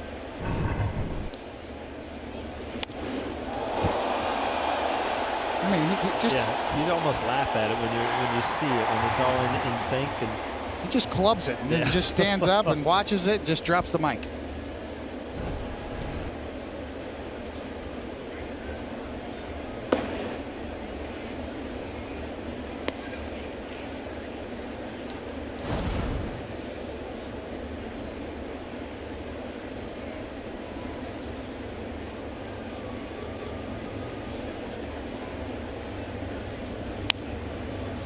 Two and two. Here it is on StatCast AI, powered by AWS. 412 feet projected distance, exit velocity close to 106.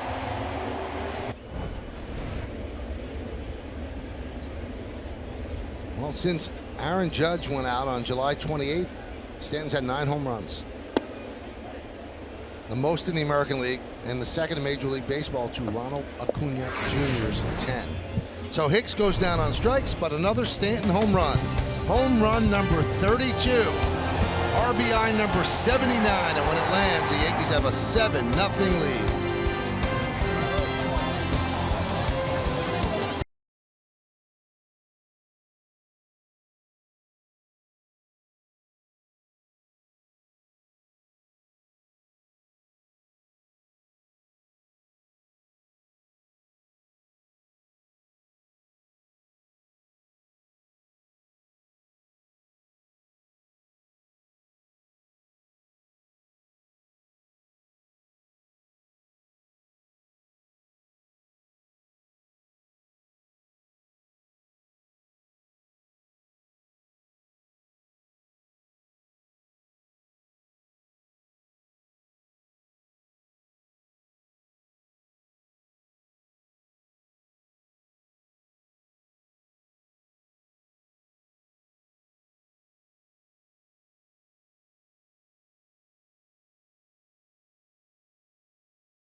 Injuries just completely derailed them, and they started into a little bit of a tailspin they haven't pulled out of. GMC scoreboard, 7-0 Yankees.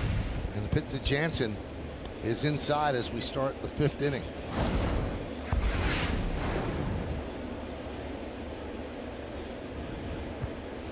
Now, you can never root for what you want to do in the playoffs, who you want to meet. But I don't know if anybody wants to meet the Astros in a wild card game and have to face Justin Verlander. And that's one team that it's not going to really destroy them, that they use their best pitcher. Oh, by the way, we'll start the ALDS with Garrett Cole or Charlie Morton. So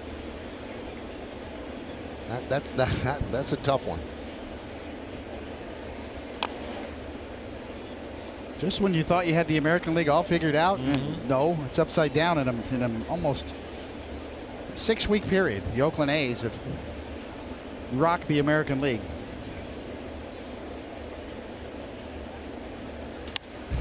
Jansen, fly ball to right field.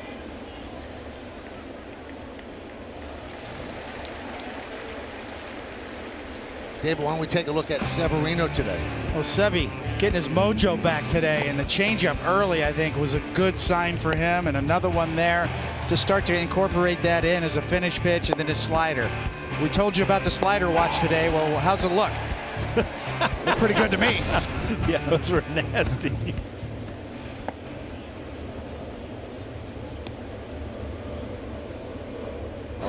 Aledmys Diaz takes the ball. Line to left field, and Gordon will play it on a hop. A base hit for Diaz.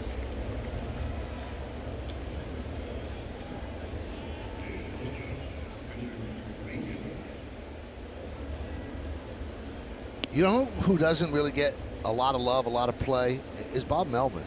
Really steady hand, the manager of the A's, and you had an opportunity to do a playoff series on the radio, and you get to talk to the man. I mean, he really thinks it through, and they play hard for him.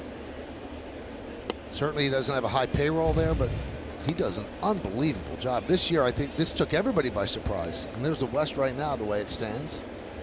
Remember, the Yankees have a West Coast trip, 3 games against Oakland, 3 games against Seattle coming up.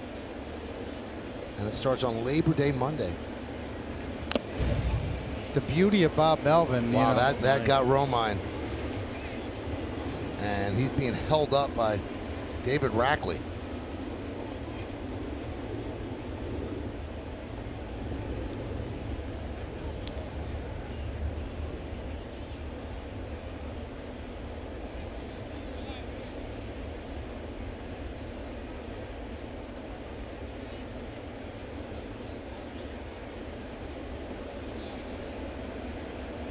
Stevie out there looking at, this to me probably off his face, and jerked his neck back, but it just always was amazed when Flaherty said, the Flash said it, you really don't feel it. Well, to me it's impossible not to feel it. You're right, Paul. You saw him reach for the back of his neck almost immediately.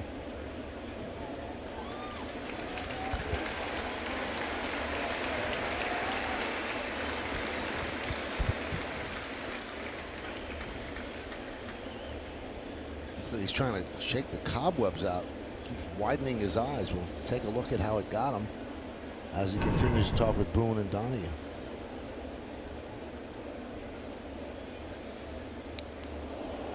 Location down low on the mask, and that's usually where that it hit that chin. That's kind of that knockout punch for a boxer right there. All the force, because it didn't hit the middle of the mask. Well, I tell you what, catchers, they're tough. They just, seeing Jorge Posada today, and just remembering, watching him, take the bumps and the bruises, and it's amazing what they go through every single day. You can see that little extension on the bottom part of the mask. You can remember back in the 80s, catchers used to have a little flap that they wore down there. That's an exposed area right there in the throat area. Yeager, yes, of the Dodgers. Steve Yeager had issues there, and foul ball can sneak right up under there sometimes. Very dangerous.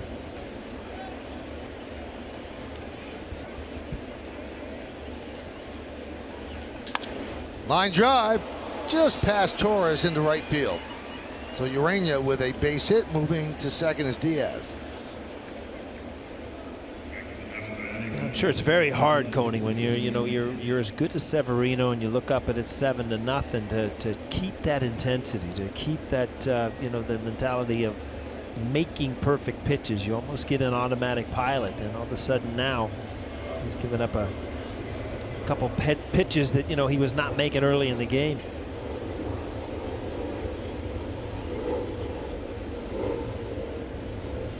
Pitch counts creeping up as well. Number 84 about to be delivered. Still in the 5th here with 1 out. And there it is, pitch by pitch, inning by inning. 21 in the 4th. Pitch to McKinney is outside 1-0.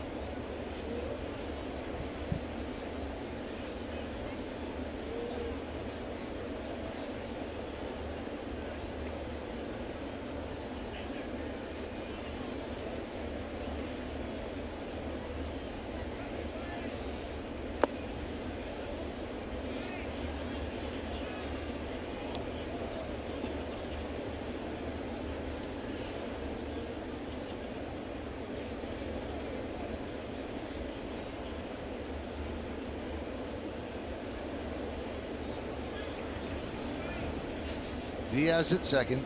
Urania is at first.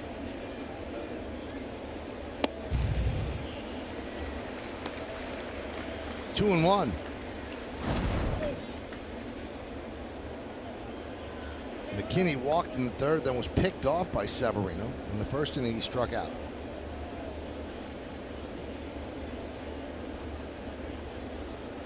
Called up before yesterday's game as Luke Maley was put on the paternity list.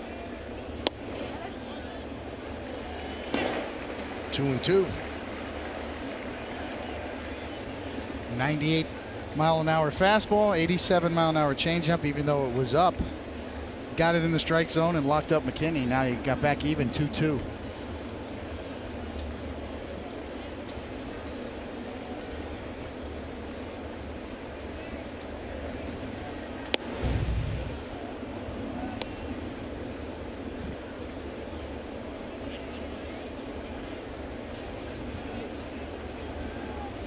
Seven runs on 5 hits for the Yankees. No runs, 4 hits, and 2 errors for the Blue Jays.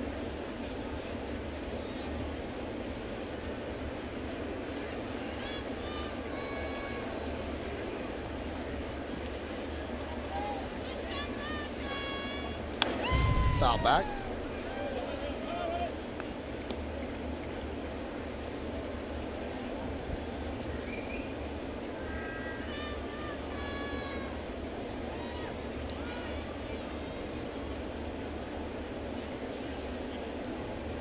This chiropractic telecast presented by authority of the New York Yankees. It may not be reproduced or retransmitted in any form, and the accounts and descriptions of this game may not be disseminated without the express written consent of the New York Yankees.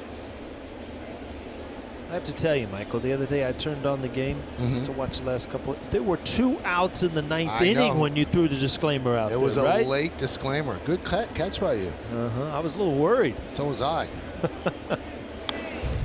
Because there's legal ramifications if you don't say that. People could reproduce and retransmit if I don't warn them. Well, they're going to do it anyway.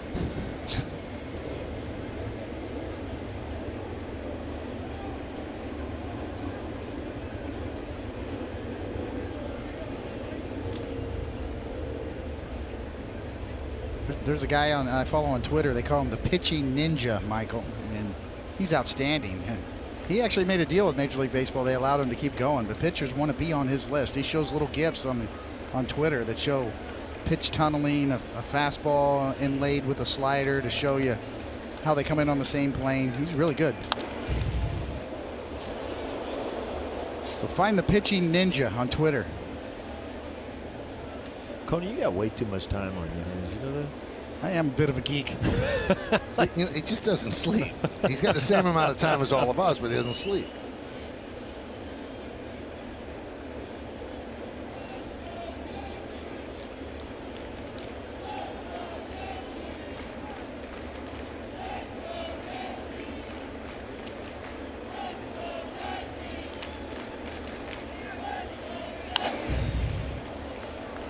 Good at bat for McKinney. You just don't understand where, and this is what we're trying to get to, is why these pitches are being fouled off now when they weren't earlier. And it's just a little less life on the fastball, not velocity-wise, but just a little, that extra jump at the end.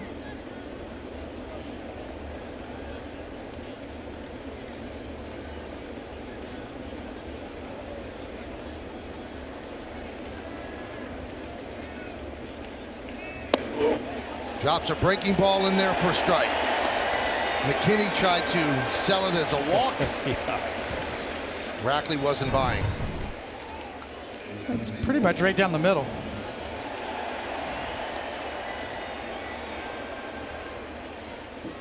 Well, a little more inside than down the middle. But Inner half, but boy, it was nothing but a good strike. On the 10th pitch, he drops that on you.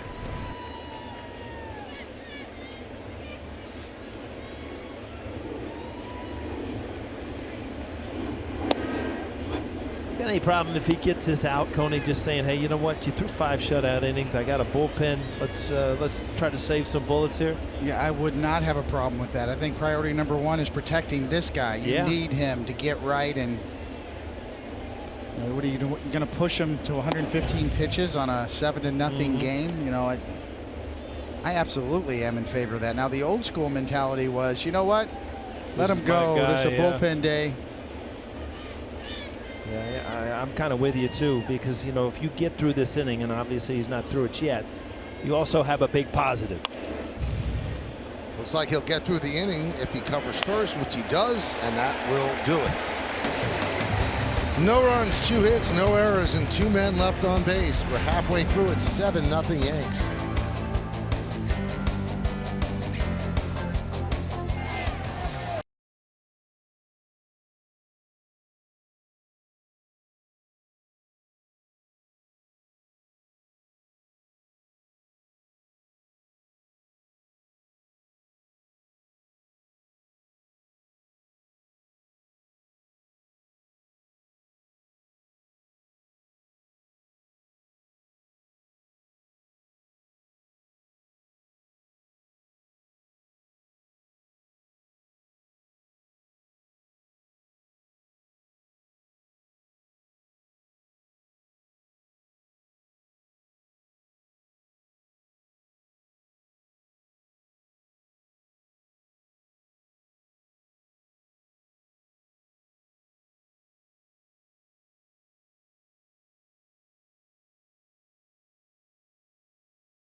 If you were doing more player of the week, what did he do more? 7 for 19, 4 of the 7 doubles, 2 of the 7 home runs, and 4 ribbies. That's in the last 5 games. By the end of the season, he might own Montefiore. He's been that good. Clouds moving above the stadium. Let's just keep those clouds white, Michael. If they start getting dark, I'm going to get nervous. All right. I'll see what I can do. Right now they're like big cotton balls.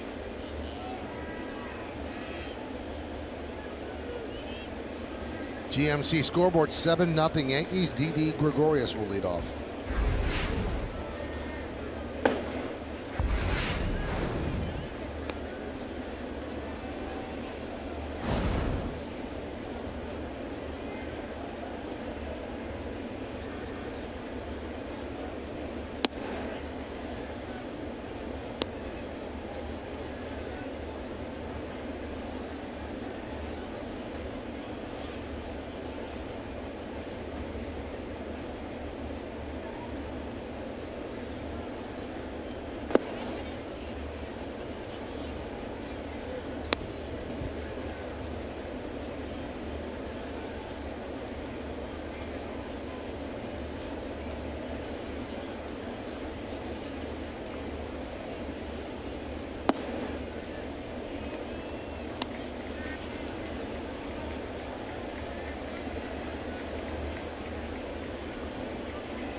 Back in 2015, Didi Gregorius took over for Derek Jeter.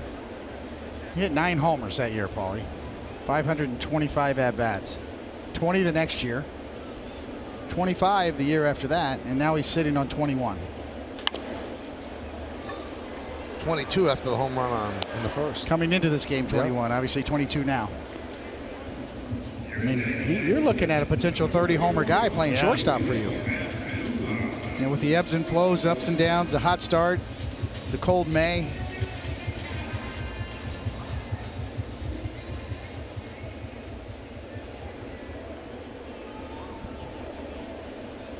So here is Andujar. Picked up a double in the third, driving 2 runs, also scored a run. He's 1 for 2. 0-1. Paul, what he's doing right now, sustainable, or will the league learn how to get him out? No, I think it is if he stays with what he's doing, because his swing is going to promote a lot of contact and hard contact like that. See ya! Long home run for Andujar, and it is 8-0 Yankees.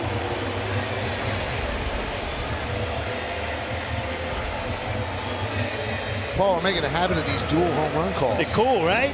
We're getting hot. Not as hot as Andujar, but hot. And this is just another good swing. And again, it's not a swing where you go up there, I'm going to pull this pitch. It's just an adjustment as you pick up the baseball, a level swing, barreled up, and it's another home run. And this kid is fun to watch.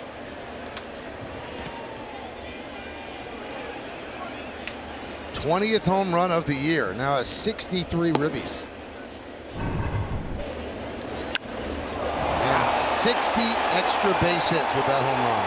We talked about Aaron Boone saying that there was a separate sound when Stanton hits the ball with that sound right there. You can't hit a ball any more square than he did right there. Since the All-Star break, 358, 9 doubles, 8 home runs, 24 ribbies.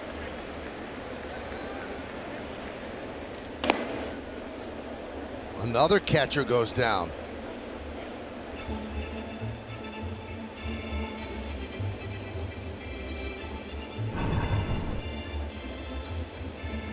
Hanging slider, and you see Gleyber Torres just overswinging just a little bit. And you know, the front side's opening up, everything's good. But then right there, you see the bat get a little around the baseball, and you know, I'm going to pull one like my buddy just did. It's very hard to fight as a hitter, especially in an 8-0 game. You just want to kind of all or nothing. You got to fight it mentally. Line drive, a base hit for Torres. So he is 2 for 3. He's been on base all 3 times. Also reached on an error. And here comes John Gibbons. So he went with Reed Foley as long as he could, trying to learn things about what Reed Foley's about. Right now he's about trailing 8-0 in the bottom of the 5th inning. So Gibbons makes the call to the bullpen, brought to you by Planet Fitness.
was talking with the Yankees second baseman yesterday in the clubhouse about his recent struggles.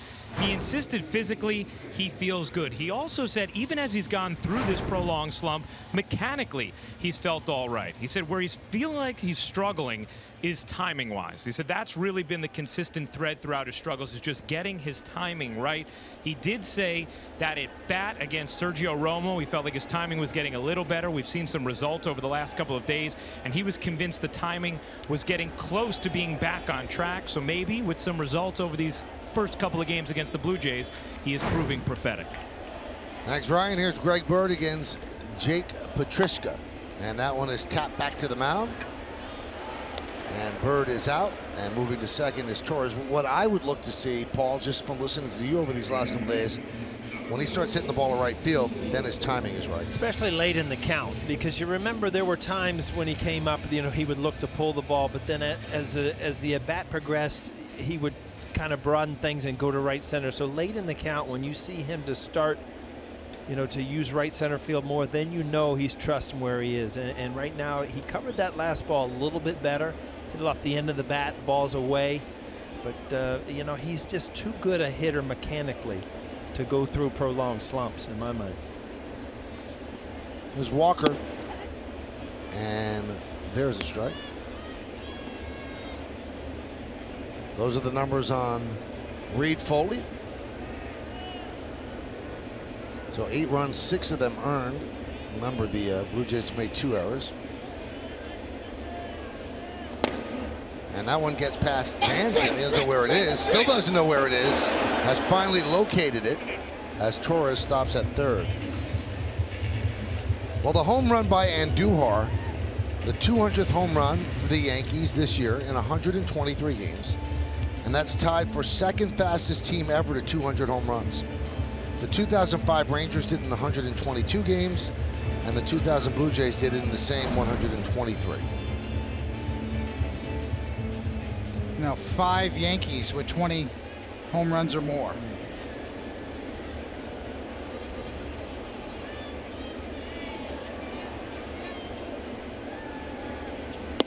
And Torres is at 18.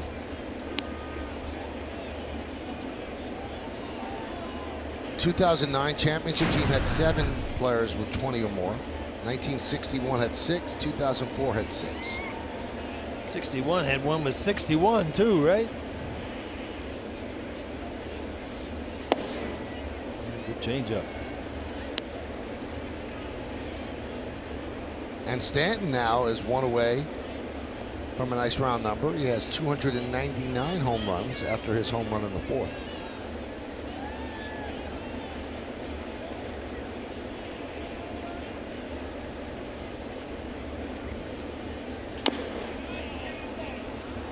Fouled off the foot of Walker. You know, you look at sometimes, Coney and Michael, that some hits are just a little bit bigger than other hits. And you look back yesterday, you know, you just come off losing a series to Tampa Bay. Your offense is sputtering. You haven't scored runs, and you're down 4-0. And then Neil Walker, you know, you fight back, get a run. Neil Walker hits a huge 3-run homer.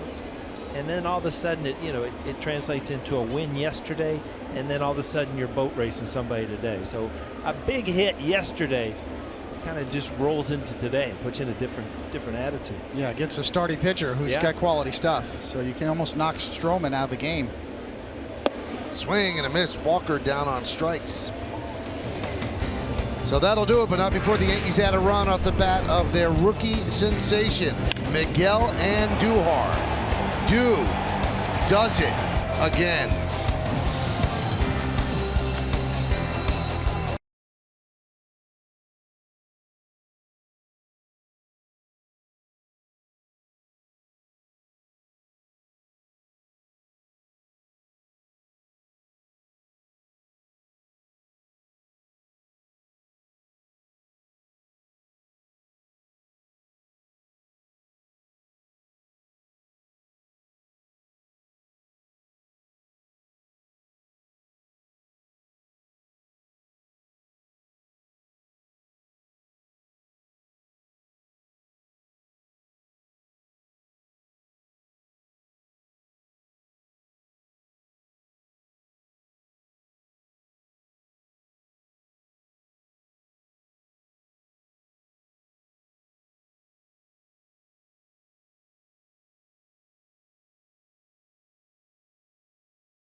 concern here when you see Kyle Higashioka behind the plate. Remember, Romine was almost knocked out by a foul ball off of his mask. He was held up by David Rackley. Stayed in the game, though. And now Higashioka comes in to take over. Yeah, you hope it's just a precautionary thing, but you know, not a good reaction. Obviously, he was stunned, and just the pure force of the ball hitting low on his mask. A little bit of a surprise. Severino still in there with 96 pitches. And there's a strike. Now they've got the bullpen working already, so I guess if this goes too many pitches, they'll go get him. And with the off days, and that's going to be a base hit, with the off days, he's going to have an extra day off. That one gets past Gardner, but Granderson wasn't going to go. Now he does go, as Gardner really played hot potato out there, and Granderson makes it to third. That should be a double in an E7.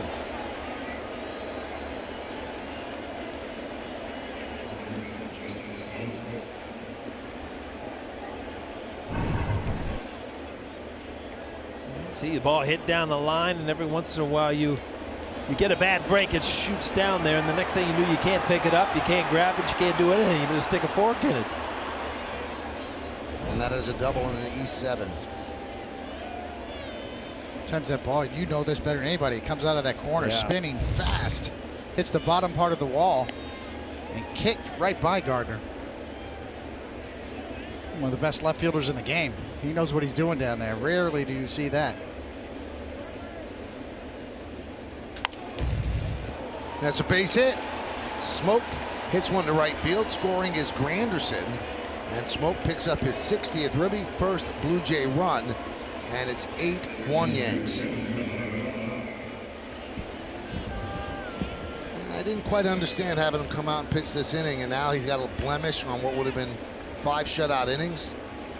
And he doesn't leave with the best taste in his mouth after 2 hits. He'll get a nice hand from the crowd as Boone will take the ball from Severino, and the Yankees will go to the bullpen. So Severino looking to pick up his 16th win. The bullpen has to do some heavy lifting.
Collectibles of the season.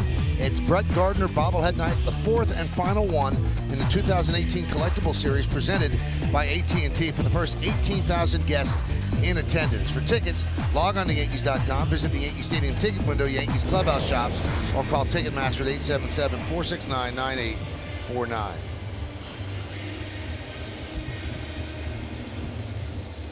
Severino goes 5+. 6 hits, the 1 run, runner at first base, his responsibility. 8 strikeouts and 2 walks, 100 pitches. And Tommy Kahnle comes on. David, is it fair to say better but not vintage? Yes, he's on the right track. I mean, the 8 strikeouts tell you something.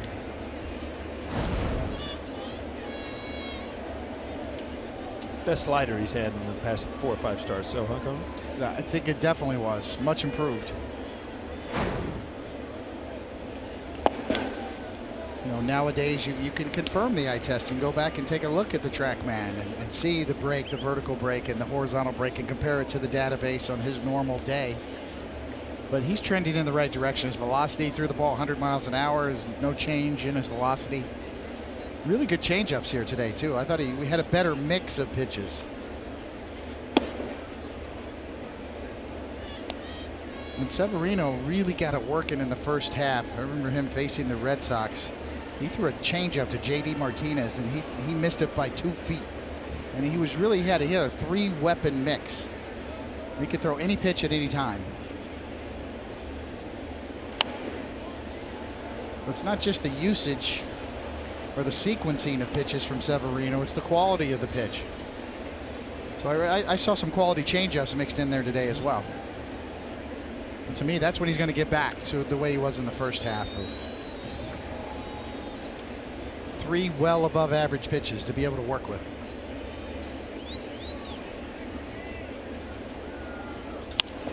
Grounded, foul.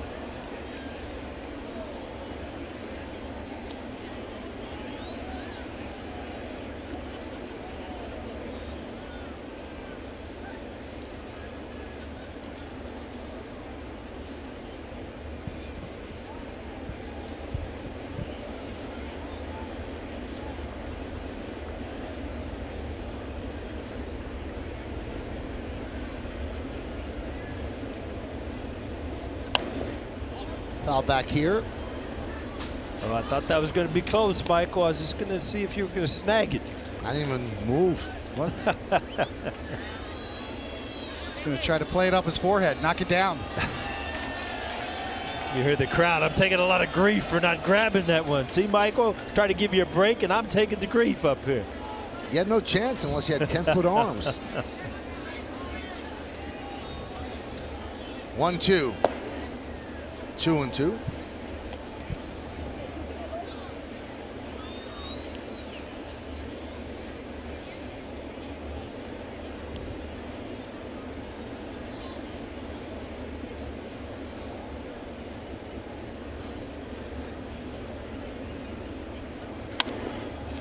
Fly ball in the center field. Hicks is there to put it away. 1 down.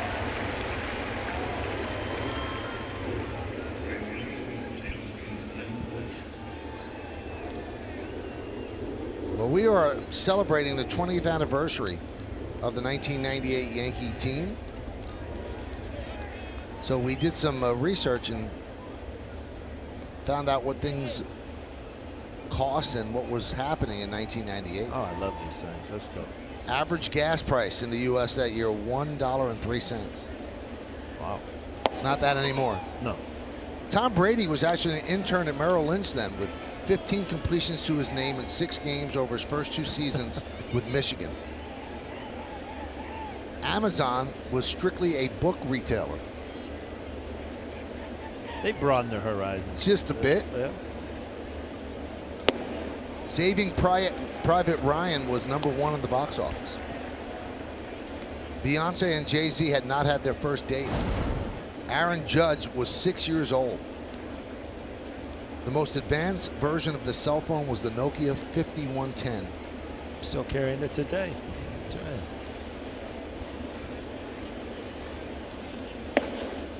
And finally, A Clash of Kings was originally published. It was the 2nd book in a series called A Song of Ice and Fire, and that is now more popularly known as Game of Thrones. Well, you lost me on the last one. I was with you to the last one.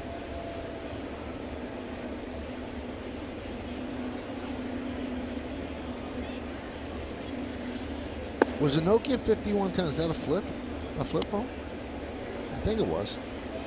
I had the Razor. I had the Razor for years. That was my flip phone. You had a flip phone up to a couple of years ago, right? Yeah. I graduated. Served you well. It was on a long plan. I had a beeper.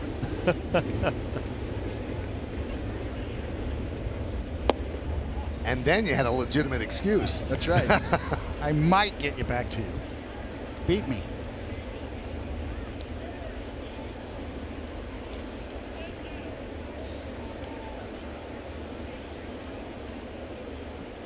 Told it was not a flip phone, the Nokia.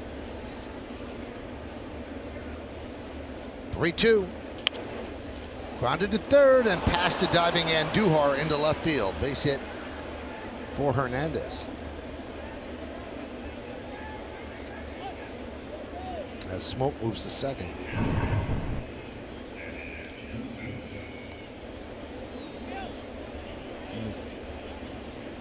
So easy in slow-mo. Yes, Mo, brought by your Mercedes-Benz Tri-State dealer. Looks like you're going to make the play. You just don't realize how quick it happens.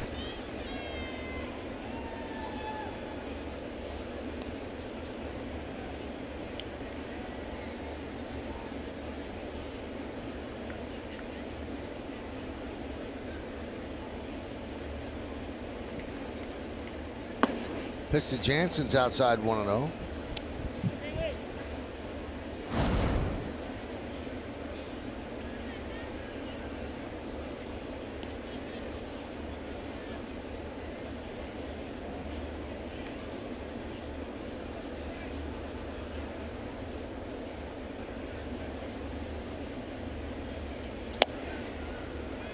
Two and 0.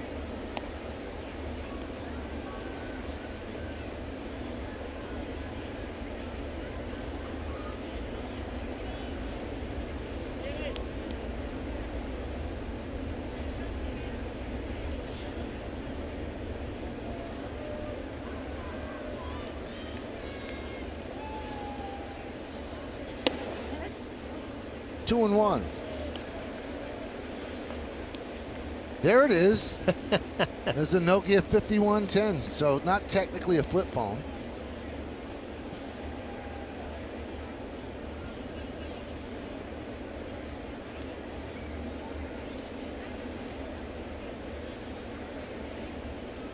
I only know 2 people that have flip phones. One of them's John Sterling, and the other one's Bob Costas. Still? Yeah. It's a source of pride for him. Told you, Sterling's OG. No doubt. You know what else in 1998? I believe that was right around circa 1998 where I went to a store and got a magazine. There was a CD called AOL that you could download on your laptop and get this thing called AOL. Amazing how much the world has changed in 20 years. 2-2. Check swing, 3-2. Yeah, they were giving it away free. You had to buy this magazine, Paulie. Between 95 and 98. Can talk to each other, send each other instant messages.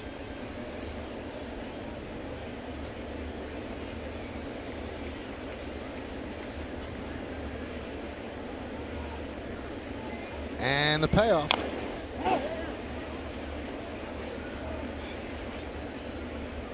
Hey, seeing Higashioka behind the plate, Yankees have to really hope that Romine is okay because their catching depth right now is just non-existent.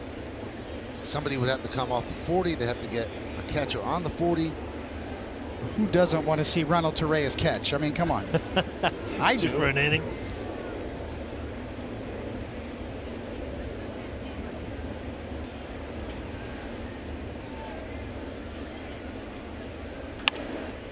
Yankees really drafted very well. A lot of catchers. Their #1 pick was a catcher, but obviously those guys are years away.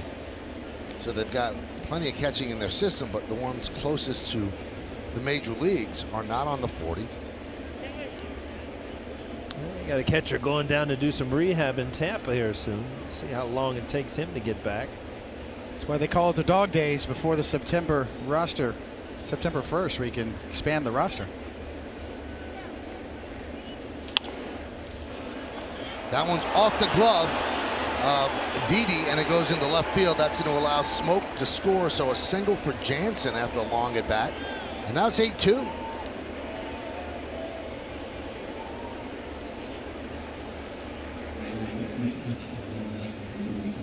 Again, another ground ball just out of the reach. Looks like it just went off the end of Didi's glove. Fastball away. Just couldn't quite glove it where you could get back and make a quick throw to second.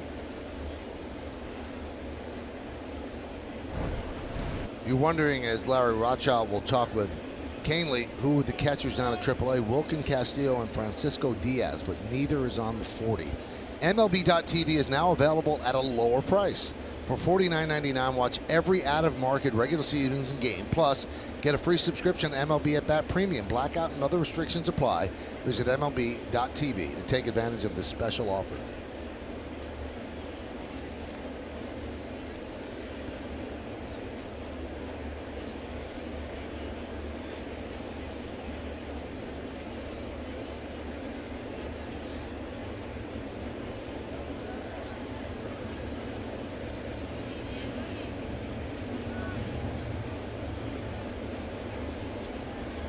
Here's Diaz, first and second, one out.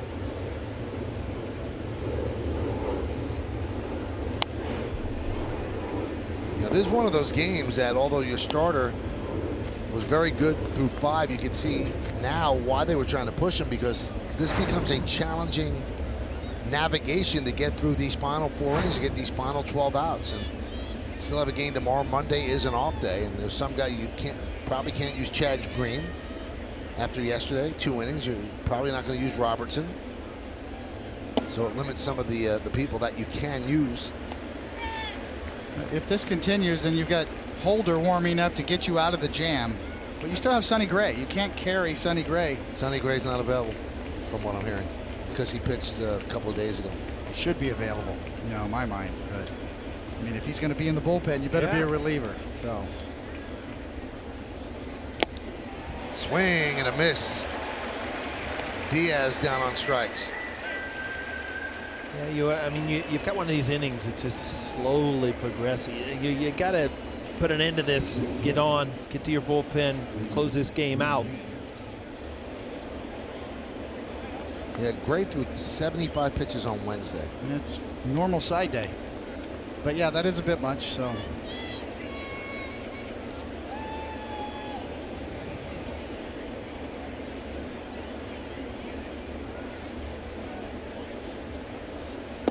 Pitch outside. 1-0 on Urania.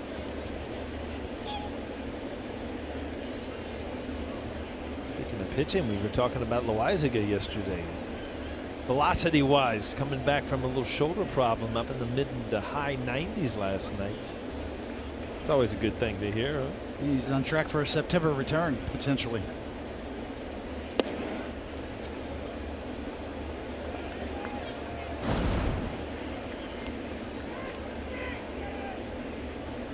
And you liked what you saw from him, David Loaizaga. Yes. You know, the only problem with him was his injury history, and he hasn't been built up with a lot of innings in his minor league career. Not the biggest guy out on the mound either, huh? He could give you a nice boost in September if he gets healthy.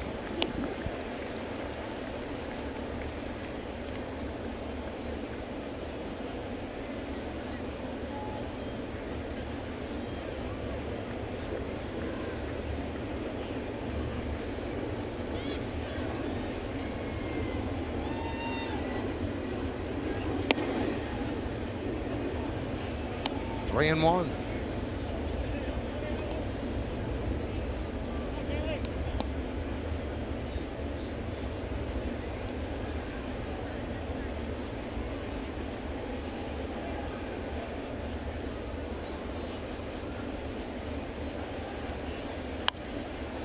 Foul back.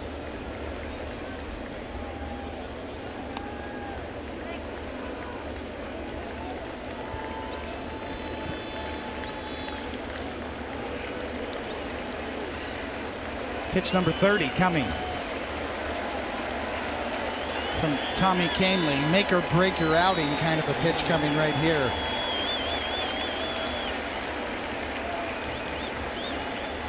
His 30th pitch, and it's low, so he walks Diaz, and that loads the bases. So now forget about even worrying about the bullpen. Now your lead starts to be a little bit in danger. You're one swing away from it being an 8-6 game, and Boone knows that, and he's not going to stay with Canely after 30 pitches.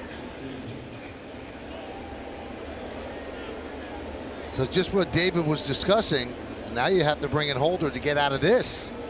And there's still 3 innings to go. Yankees up 8-2, bases loaded.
Any other airline, good things come to those who go. Delta, keep climbing.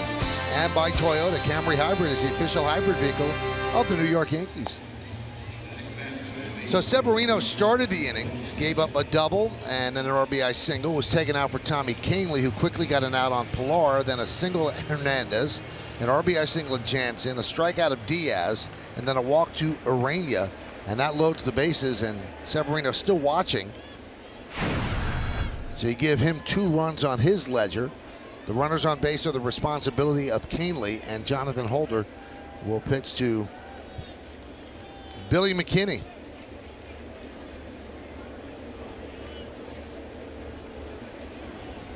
This will be his 45th game.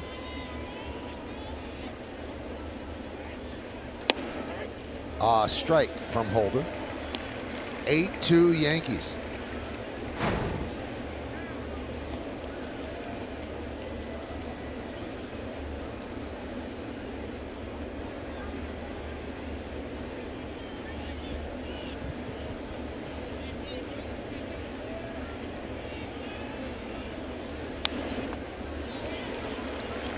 Oh, 2. Well, that's what you want, Coney. Guy coming out of the bullpen throwing strikes quickly ahead 0-2. Yeah, that was the pitch right down the middle. McKinley, pretty good swing at it, but Holder, some guts going right after him.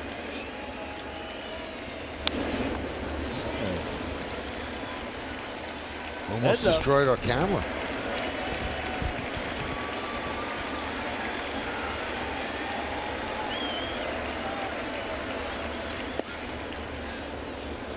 One and 2 on McKinney.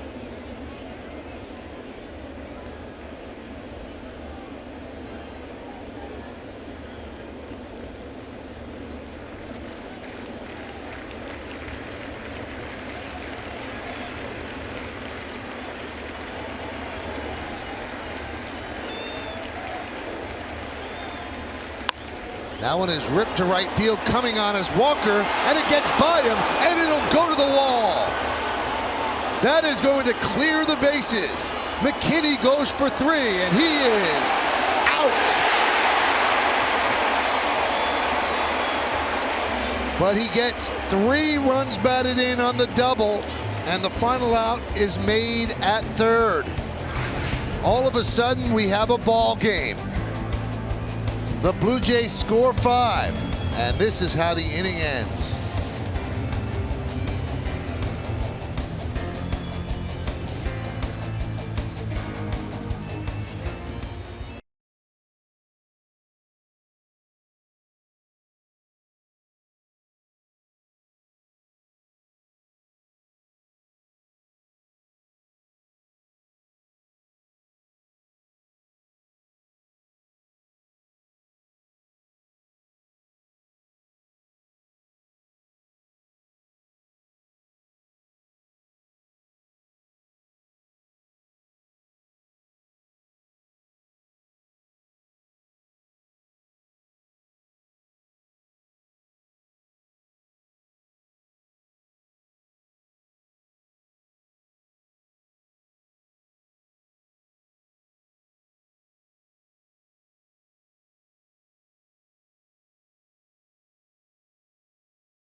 runs. Neil Walker comes on, then it gets by him. Yeah, well, there's not a lot of experience in right field. You can't really put that one on Walker. Holder left a changeup up. McKinney gets thrown out of third coming off the bag, but McKinney put a good swing on it. A hard line drive that gets caught in between. Walker, do I go try to make the play? And then he pulls up and he's too close to it. And first mistake was from Holder hanging a changeup. Got out of the inning because McKinney came off the bag right there. So it's a double. It's no, it's a single and an E9. 2 ribbies. The error allows the third run to score, and then McKinney's out 9-4-5 at third base. So a sloppy inning for the Yankees as they make 2 errors. And here is Kyle Higashioka.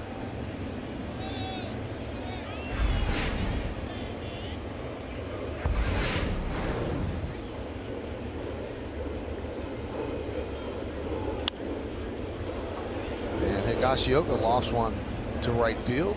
Hernandez makes the play. Now, Neil Walker's done as good a job as you can humanly ask him to do. He's never played right field in his life, and now he is essentially their right fielder. But sooner or later, if you are going to have a guy playing out of position, a neophyte, that's going to happen every now and then. And you're holding your breath if you're the Yankees that it doesn't happen in a big spot. But their lack of outfield depth, it's very, very clear. They have to play Neil Walker in right. Now, Shane Robinson happens to be an outstanding defensive player, but he hasn't given them any offense, so they're trading Neil Walker and his inexperience in right field to get a solid bat in the lineup. And that was a difficult play, and you know that, Paulie, playing right field. The first mistake was the hanging changeup. Yeah, that's a good point. And it was a bullet right to right field. Yeah, you get caught, and your instincts, if you're a right fielder, are you don't want this ball to get by you. You give up the single, but not the double. But again, this is in hindsight with a guy who's basically a middle infielder, and being out of position is not an easy thing to do at the major league level. And he's made some nice catches out there, play right at the wall. But he has to be uncomfortable. I mean, he's a veteran. He's never played there.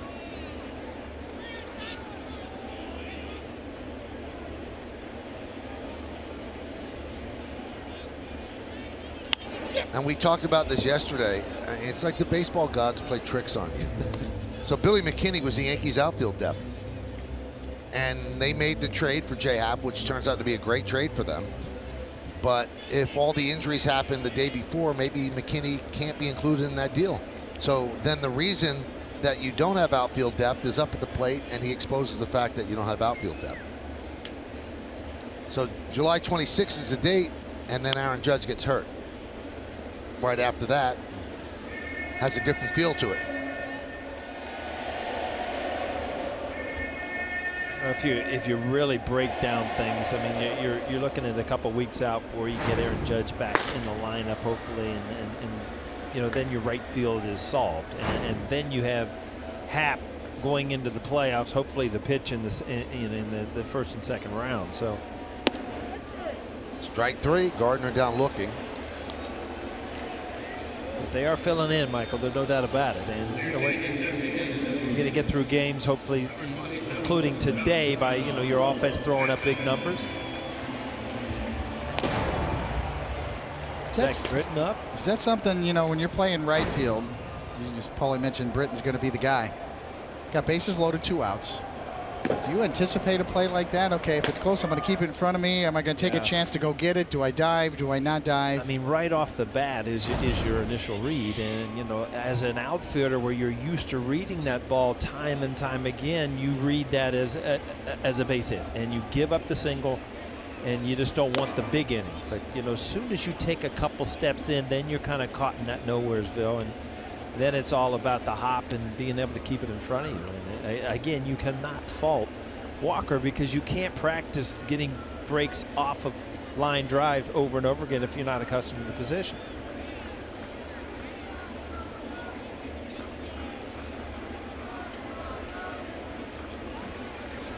Stanton sitting at 299 career home runs. He had a homer in the 4th. 1-2.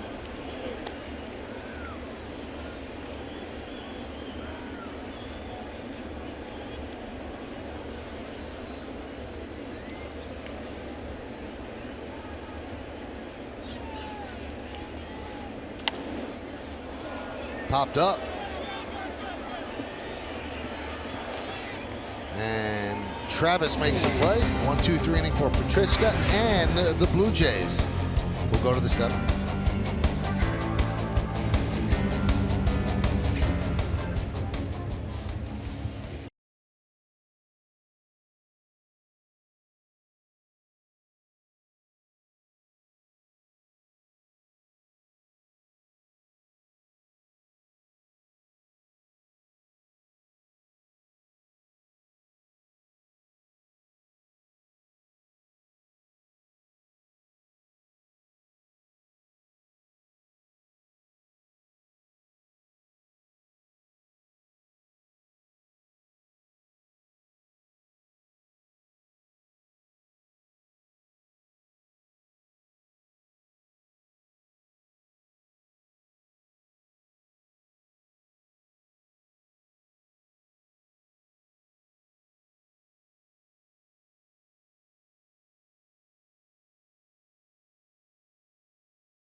Wrap up this 3-game set with the Blue Jays.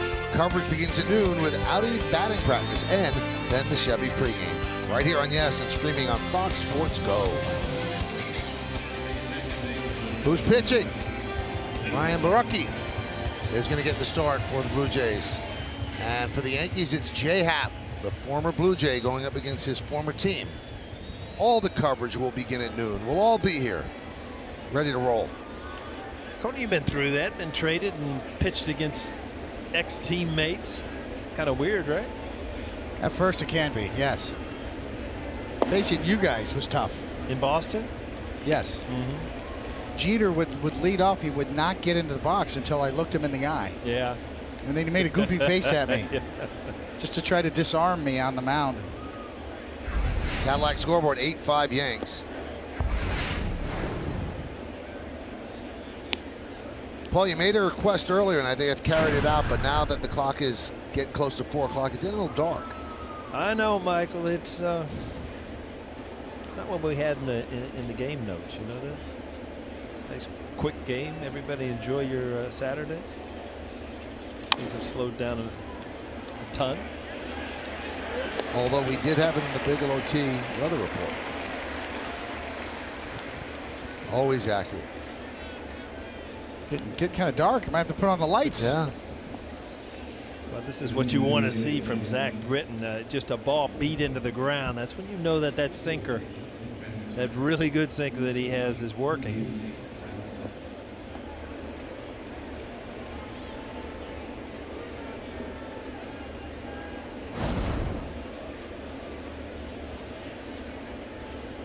So Morales pinch hitting for Granderson, who was 2 for 2 with a walk. Inside.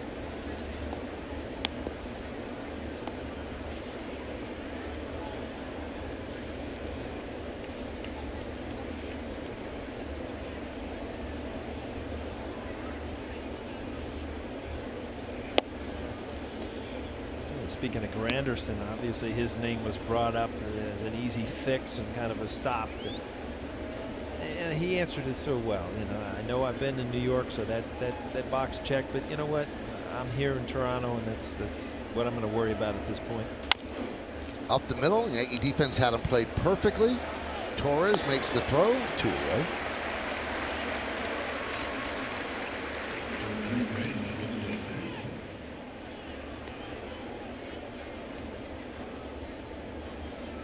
So this has turned into a game where at 8-0 it was a laugher, and now you're going to have to use your top flight relievers over the final 3 innings to close it out. You probably see Betances in the 8th and Chapman in the 9th unless the Yankees score a couple more runs. This is one guy, you know, you look at an offense and you think, wow, we got to get this guy hot, and then we'll be really, I almost look at Zach Britton that way. You've got to get him hot where he's comfortable coming in, getting his 3 outs, 4, 6 outs possibly, and then that bullpen is really going to roll because Chapman has shown that, you know, he can still close the game, and Betances has been phenomenal. Like he, unlike your other relievers, he needs reps. Britton didn't. His season didn't start until almost mid-June from his off-season Achilles injury.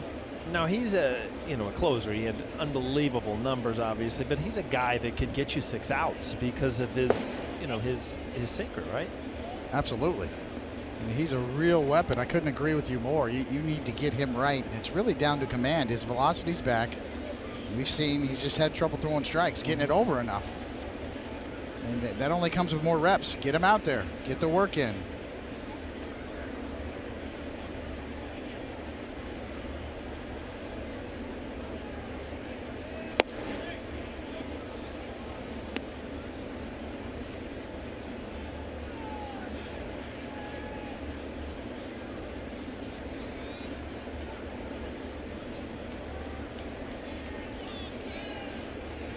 Top of the 7th inning, 8-5 Yankees.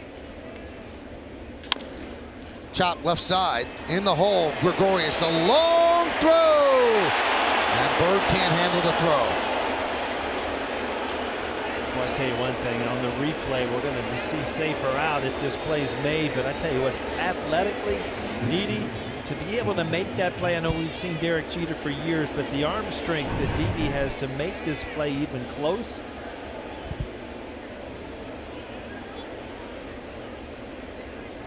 Oh, he had him too. No doubt about it.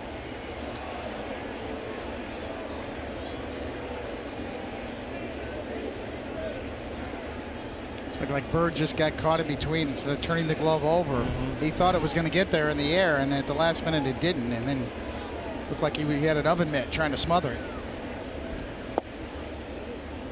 You can see over the last couple of weeks, Bird's taking his offensive struggles out on the field. I mean, he's not a great first baseman, but he's better than what he's shown. In the play in Boston, if you come up with that throw from Andujar, the game's over. You don't get swept.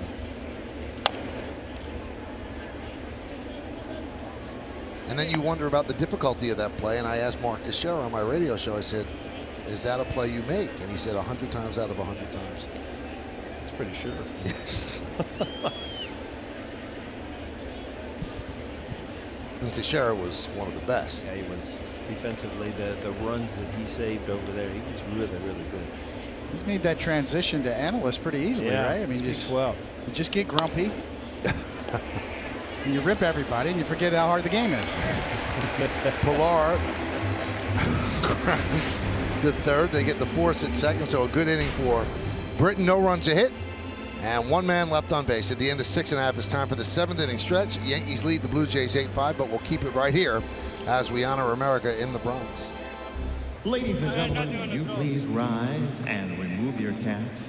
And please direct your attention to the area behind home plate, as the New York Yankees welcome an honored military guest who is joined by his family.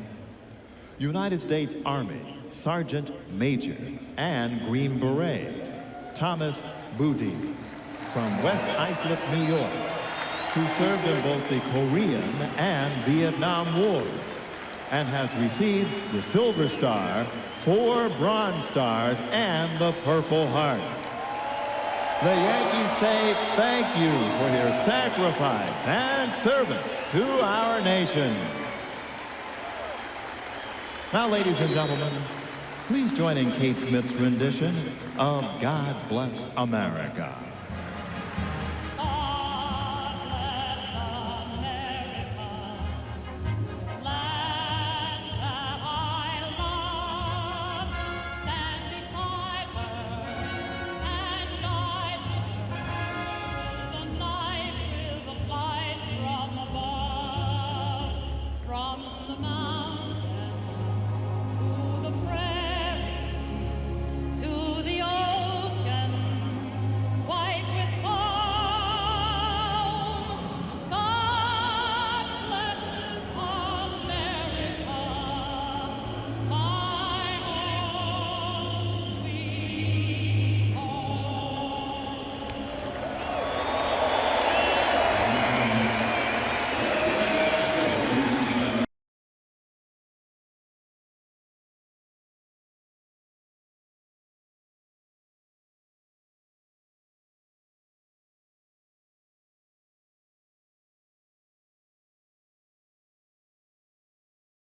Nissan dealer, 8-7-2, leading 5-10-2. Sean Reed Foley got the start for the Blue Jays and struggled in 4 1/3. Luis Severino, 5 innings, 6 hits, 2 runs, and those are all in the 6th inning. 2 walks and 8 strikeouts. And Duhar, a 2-run double, a solo home run, 2 more extra base hits. And Didi with a 2-run home run, his 22nd home run of the year. Jaime Garcia comes on in the bottom of the 7th. Hicks, Gregorius, and Andujar.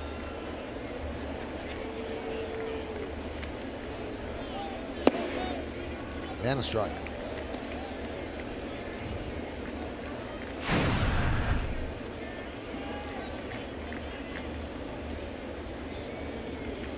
Those are the numbers on Garcia.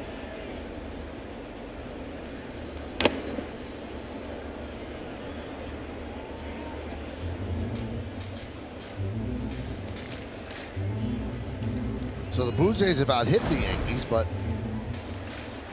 the Yankees doing damage with the long ball. 3 home runs for them.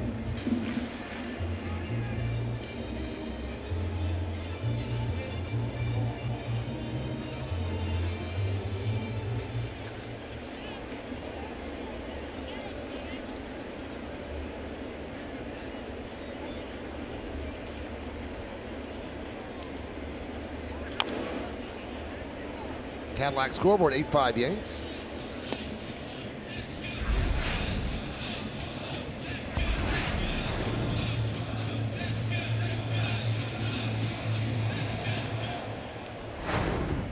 Right on cue, Michael. Dellin, who's been dealing, is going to get the 8th inning. Britton was pretty good, I thought. Yeah. I mean, he's getting better. You see ground ball after ground ball, you know his stuff is starting to really, really sink.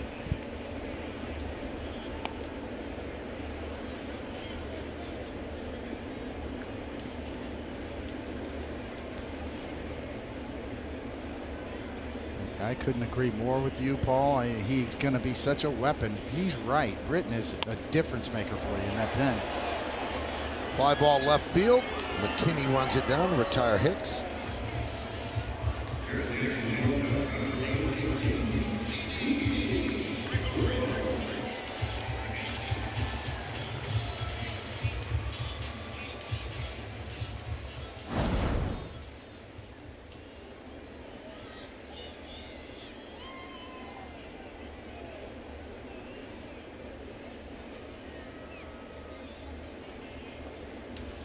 Didi, who got the run scoring early, and the big home run in the 1st inning, 2-run shot, kind of set the tone for the day.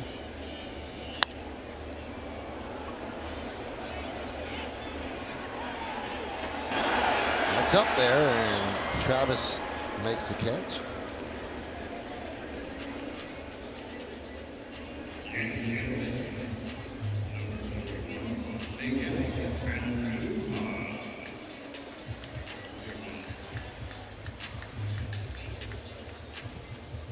One of 2 rookies in team history with 20 more home runs and 30 or more doubles. The other one, a guy named Joe DiMaggio.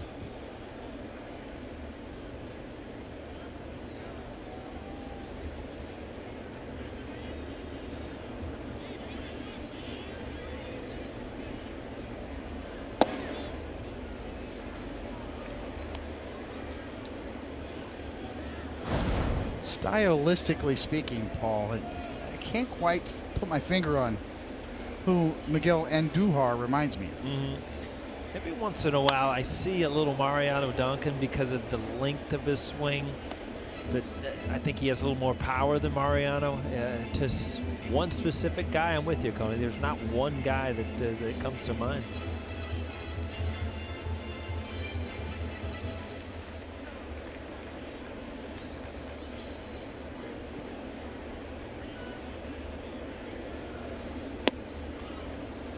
Similar profile in terms of the way he sprays the ball around as a young Adrian Beltre, maybe, in terms of his where he hits the baseball, and with authority, line to line, gap to gap. Another base hit. A 3-hit day for Andujar. Single, double, home run. and that puts him at 300 batting average. He's having fun playing the game of baseball, and you can tell he's just one of those guys that enjoys taking the baseball field, and it's fun to watch him when he's going, because you know, he's putting good swings, good at bats 4 or 5 times a day right now, and that's why he's going through this good time. The Yankees couldn't ask for more with Judge and Sanchez being out of the lineup. You know, Michael, you asked a great question: is whether this is sustainable enough for Miguel, and I think it is. He's only got 18 walks on the year. Yeah. You know, he goes out of the zone. He's got great contact skills. I think he's going to control the strike zone. His on base percentage will go up. Well, John Gibbons takes the ball from the former Yankee for a short time. Jaime Garcia goes to the bullpen to face Gleyber Torres.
I believe we lost the first 4 games or something like that. And then after that, having a meeting, and the result was great season. We just needed to be reminded of what we needed to do and what our focus was, and it was a great meeting. The David Cones and the O'Neills talked, Girardi talked, Jeter talked, most of the veterans talked, and we got on each other. Oh, to be a fly in the wall in that meeting that turned it into the best record in baseball history when you include the playoffs. That meeting after a 1-4 start. Luis Santos deals outside to Torres. Come on, give us the cleaned up, abridged version, David. What'd you say in that meeting? It's just a little bit of old school mentality of, we're getting embarrassed. Sometimes, I think I referenced Dave Parker in the meeting, the Cobra from Paulie knows from Cincinnati days. And I heard it from Hal McRae, who was also a Cincinnati Red. And they said, when you're getting embarrassed, sometimes it helps if you find something you really dislike about your opponent as a motivating factor. It's a little bit of an old school mentality, but sometimes, hate is good. I hate those guys. They're embarrassing me. It sounds a little crude maybe, but sometimes, you need to rally the troops that way. You rally your team that way. I remember we got blown out by the Seattle Mariners the first game of that series, and it was about 8-0, and Edgar Martinez came out of his shoes swinging at a 3-0 pitch. And I referenced that too. I said, look, these guys are embarrassing us. Yeah. They're not taking us seriously. They're rubbing it in our faces. We can't allow that to happen. Also talked about the owner and the manager. What, that the manager's job could be in jeopardy? Absolutely. We all know who our owner is. We all know what's going on here and what's at stake.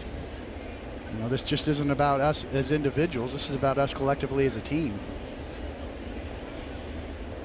Get mad. It was a fun meeting. Looking back, I'm getting fired up, Coney. I might want to go down.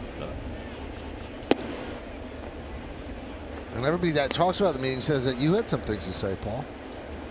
I mean, everybody talked pretty much, but you know what? It did make a difference, and it was early enough in the season to make a difference. It was, and we had so much respect for each other going into the season that just, you know, a little shouting match between some guys, it seemed to wake everybody up. And you know, was that the reason we took off? I don't know, but it certainly didn't hurt. It was in the Kingdom by the same group of players who had knocked us out of the '95 playoffs, and that was before Joe Torre. But the players in the room, like Paulie, I mean, that's still. Yeah, they were. I hated the Kingdom. Way too comfortable playing against us, and you know, it was the only team that I felt at that time, when we were out there, felt like you know, they could intimidate us and beat us, and it was irritating because we were too good of a team at that point to feel that way. And Duhar will go from first, 3-2, 2 outs.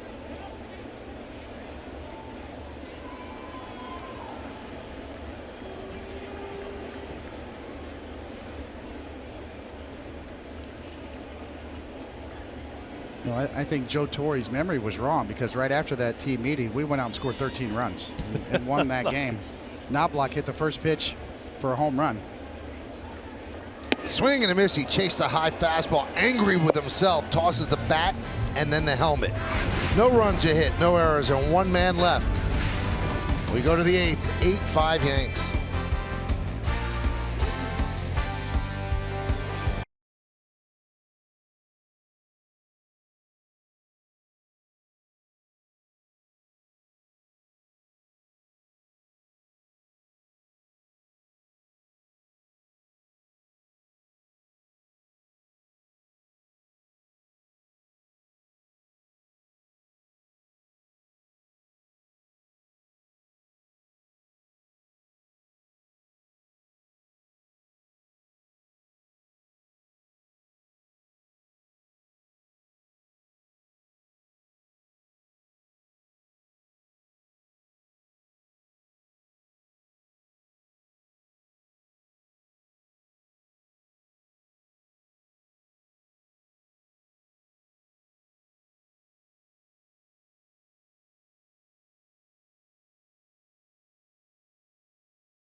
Of Summer by People's United Bank. Checking without curveballs, member FDIC.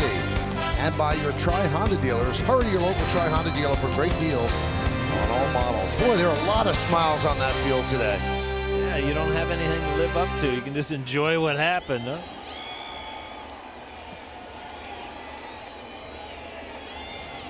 We go to the 8th inning. New pitcher for the Yankees is Dellin Betances. Yankees lead this one by 3, 8-5.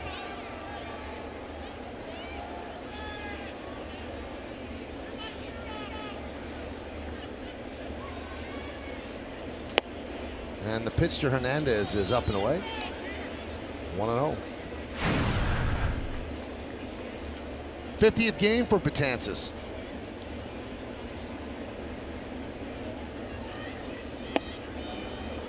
Two 2-0. Hyundai scoreboard, 8-5 Yanks.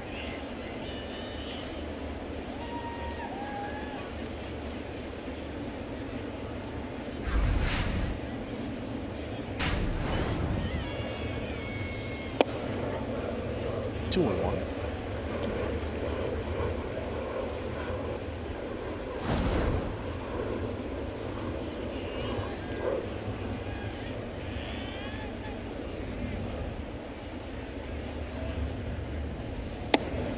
2-2. This is where Dellin can really make a hitter look silly when he hasn't seen his breaking ball yet, and all of a sudden you're at a 2-strike count.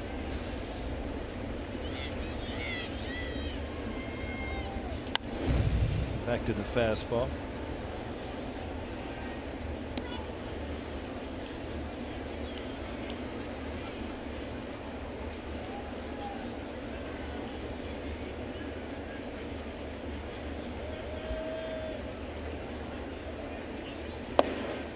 Breaking ball missed outside. Yankees have announced that Austin Romine was removed for further evaluation and examination by the training staff. Ryan Ruocco should have more on the post-game show. And there is a walk to Hernandez.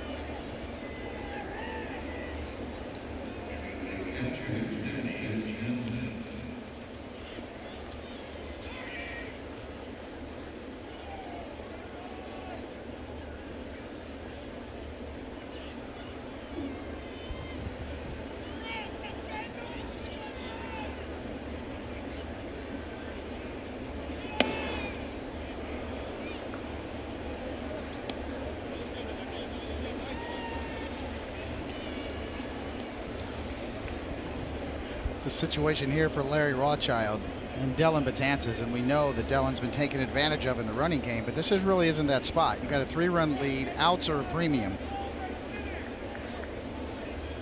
The best thing you can do is slow down if you're Betances. Don't worry about a slide step, don't worry about a pickoff move, just stop for a while, slow down,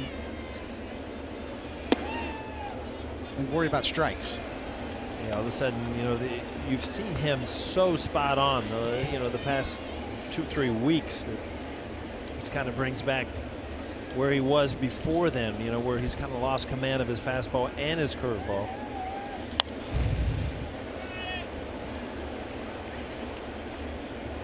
He's always been the type of pitcher, though, that, you know, can get himself in trouble and work out because he's able to get the strikeouts when he gets ahead. If Hernandez wants to run, let him go.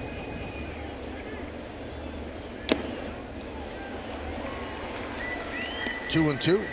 The first breaking ball that he's thrown for a strike. So now you're in a position where you can get a strikeout and really start to relax as a pitcher, knowing that you've got a couple more outs to get through this inning.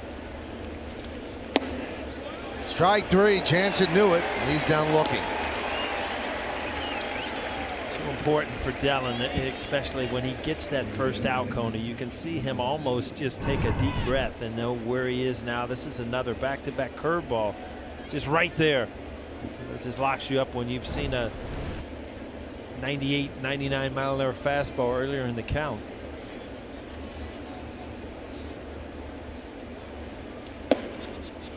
One and 0 to Diaz.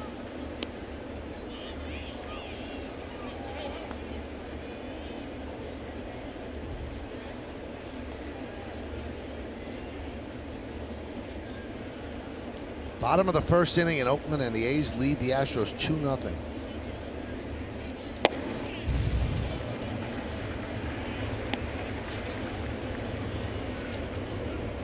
Talk about repeating, and you look back at teams that have repeated, and it's always so hard because you have to be better the second time around, and I think Houston's starting to figure that out. All of a sudden they've got injuries.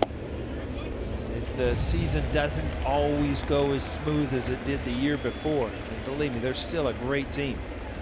Now they're dealing with some injuries and some other things, like other teams getting hot. And controversial trade, too, for Roberto Osuna from the Blue Jays. And coming off a suspension and domestic violence. And wow. Strike three. Diaz down looking.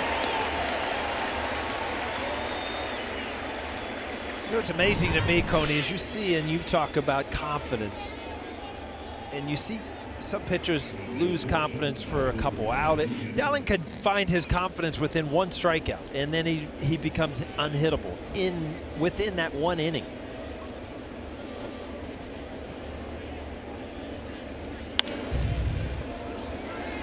And a nice play by Andujar to end the inning.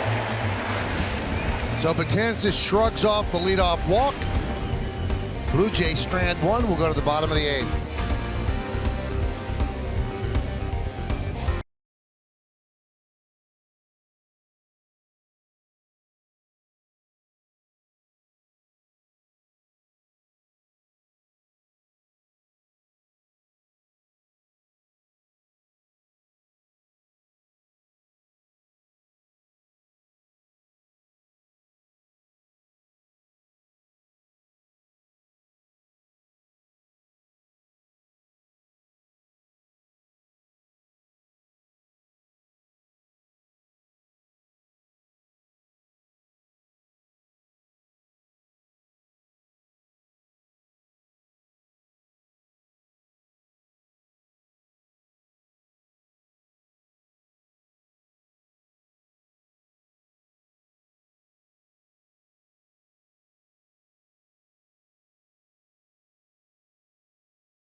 Tough road test against the Philadelphia Union.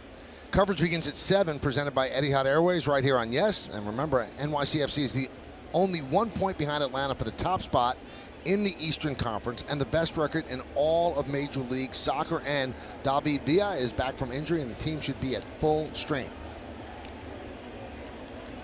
You sound excited about that, Mike. I am.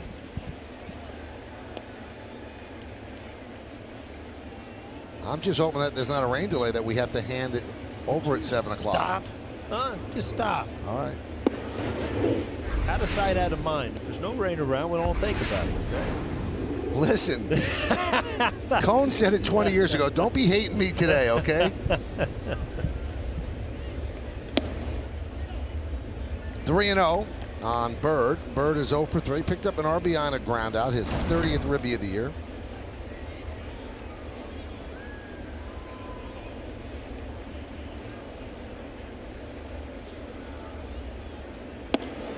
And a strike from Santos.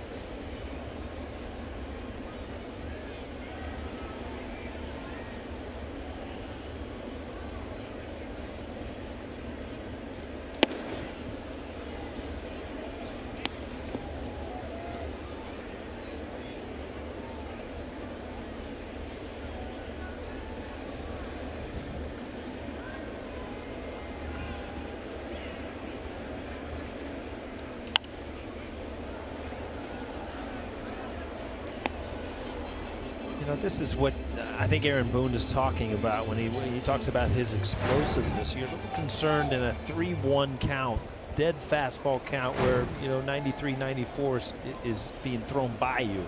It just tells me you're really thinking too much as a hitter. You're not letting it go.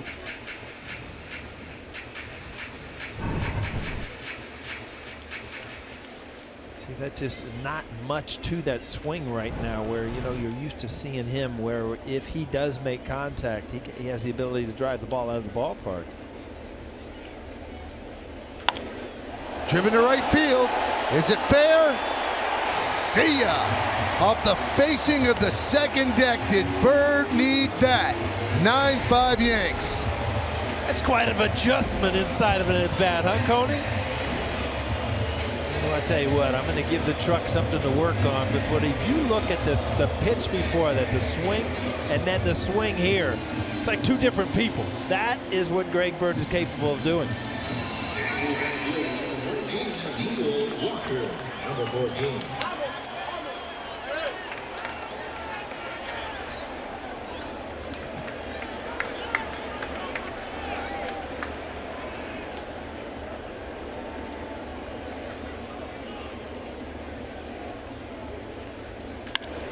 Walker wraps one to right field, a base hit. Well, you asked for Paul. Here we go. This is unbelievable. I can't wait to see this. Look, even if he makes contact on this pitch, there's nothing to that swing, nothing behind it. All right, well, I'm going to gather my weight back, and let's see what happens here. Totally through the baseball, and then off the facing. Like, okay, a home run call.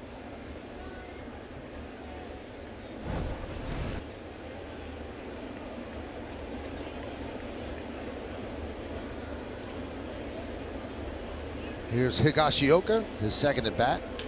Line drive, base hit left field.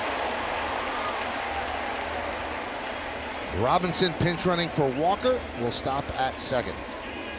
Well, Iggy gets a hanging slider and just hammers it to left field.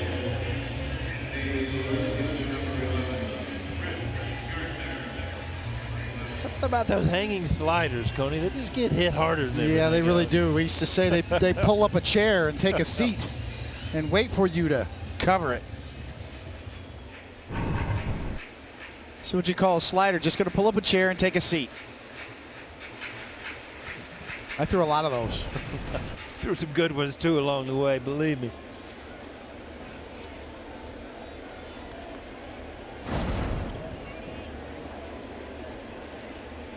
Here's Gardner.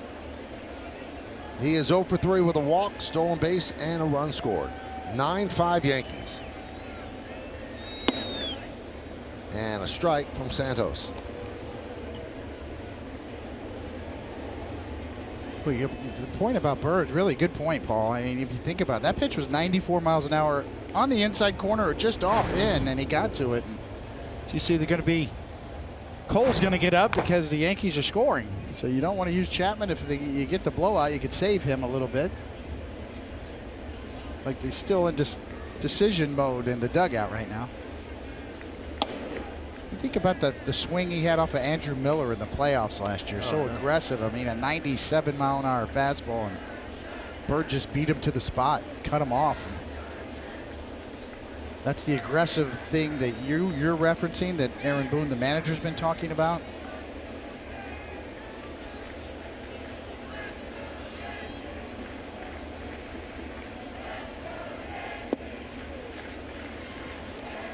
He said that, you know, when you're going through a time and then you have that moment where, you know, you have that good swing and then you drive it out of the ballpark, is that the turning point? Or do tomorrow are you revert right back into struggling? And it was always kind of a game, that next at bat. You know, you come out tomorrow and you have another good at bat, like all of a sudden, all right, maybe things have changed here. Chop to second. He's out. Jansen Visconti, the second base umpire, says that Higashioka was out. An interesting decision here. Around the back flip.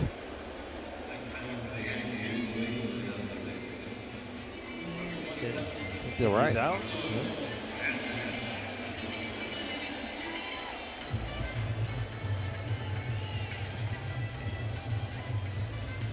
Quick note about Bird's 10th home run of the year.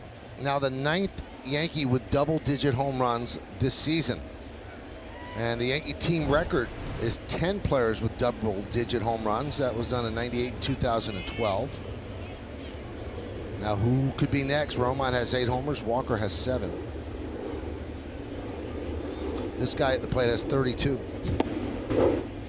He had a bomb last night off of Santos, wasn't it? Let's see. Over the Toyota sign. Yes. It was Santos. That's the one Aaron Boone said he missed a little bit. Yes. Yeah, that just went missed 431.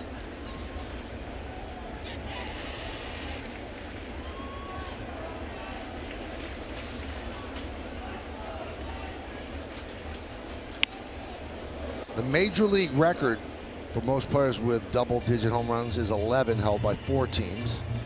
The 04 Tigers, the 15 Astros, the 16 Twins, the 17 Astros. Wow. Recent history. You know, yesterday was interesting that because of a rule change, Stanton was credited with that home run last night. In the old days, if you didn't finish the inning, it was kind of wiped out. He would have lost a home run. Another oddity from last night is that David Robertson got the save and did not get the last out of the game. The Yankees batted after he got the last out in the top of the 7th. He likes August, huh? Ooh. And he gets drilled.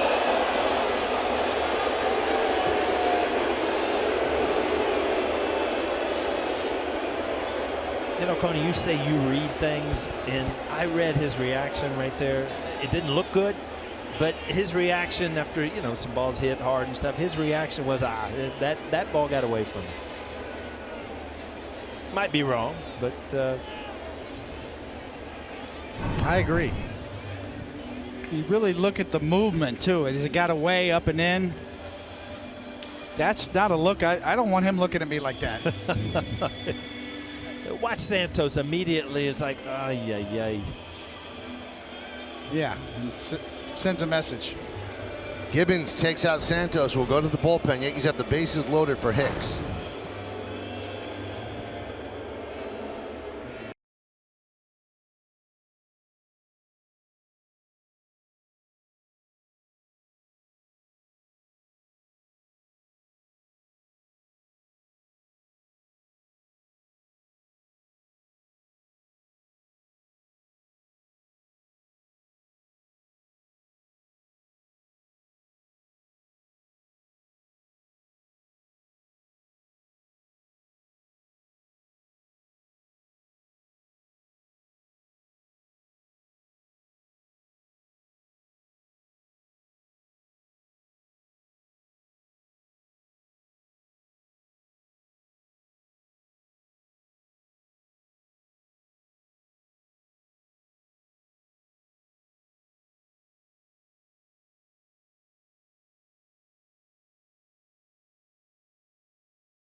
As we continue this 20th anniversary celebration of the 1998 World Championship team.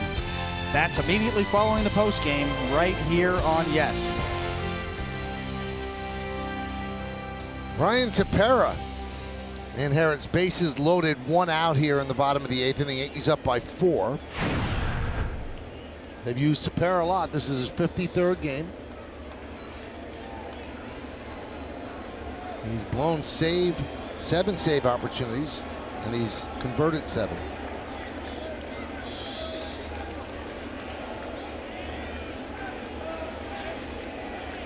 Bases loaded, Hicks at the plate. Hicks 0 for 3 with a walk and a run scored.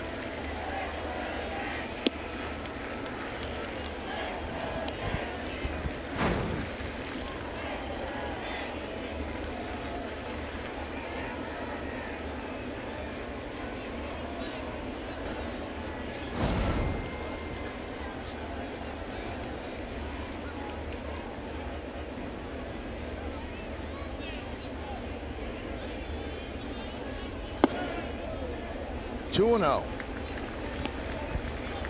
don't know if there's a better situation to hit in right now, Coney's bases loaded. Guy out of the bullpen. He's down 2-0. Lock in out over the plate and just let it go.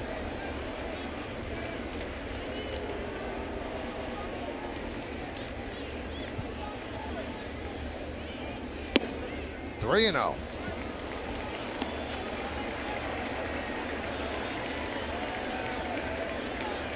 Shane Robinson's at third, Gardner's at second, Stanton is at first.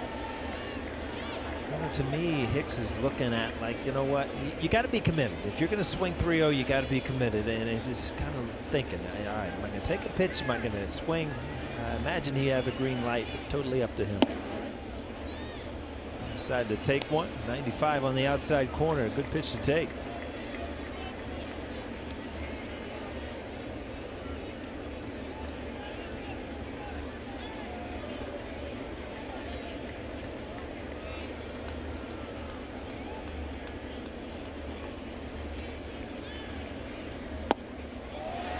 And that's going to force in a run.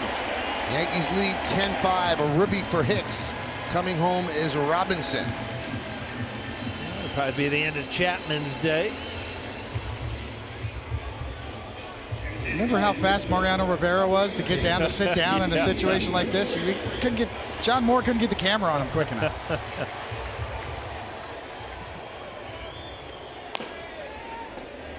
Being up by 6 runs now in this inning, not even being over. Here's Gregorius.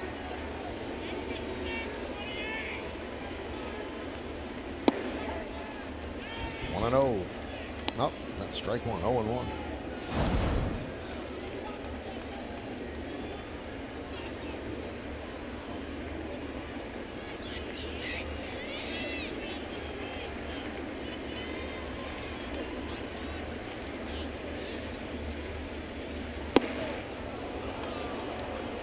Oh, 2.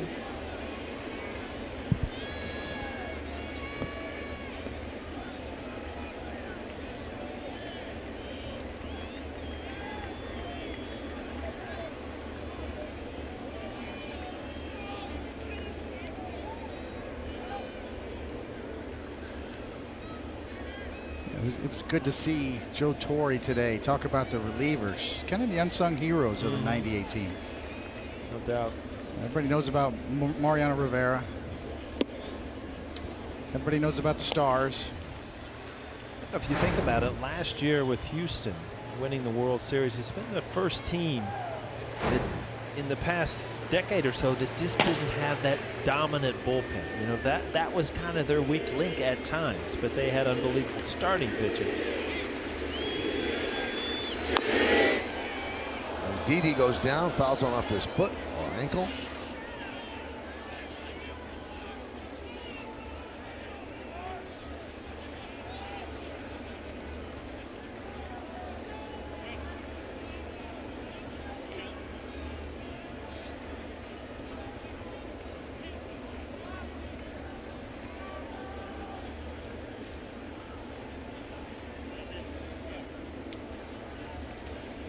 Two best friends for a manager.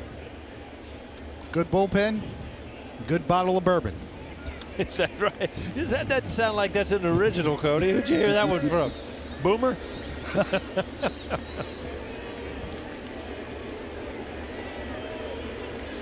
When the first one doesn't work out, you turn to the second. They're interchangeable. 1-2. Fly ball center field. Pilar makes the catch. Tagging is Gardner. He'll score. It's a sac fly for Gregorius, and it's 11-5 Yankees.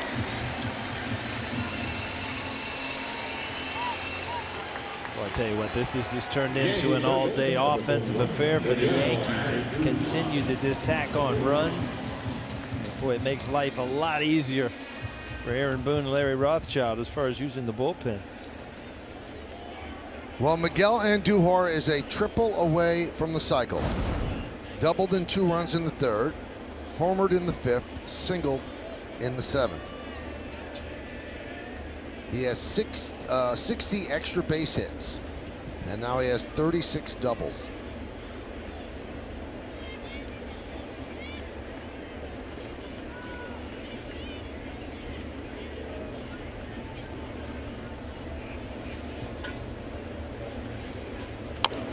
And he has great numbers against Toronto this year. In 10 games against the Blue Jays, he's 17 for 42 with 3 home runs and 14 runs batted in.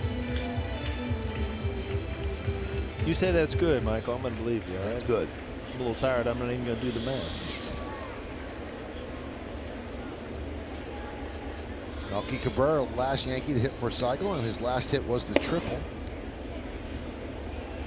Okay, here's a good question for you, Paul. Right here, you got a chance to hit a triple for the cycle. How important is the cycle? Wouldn't you rather go deep?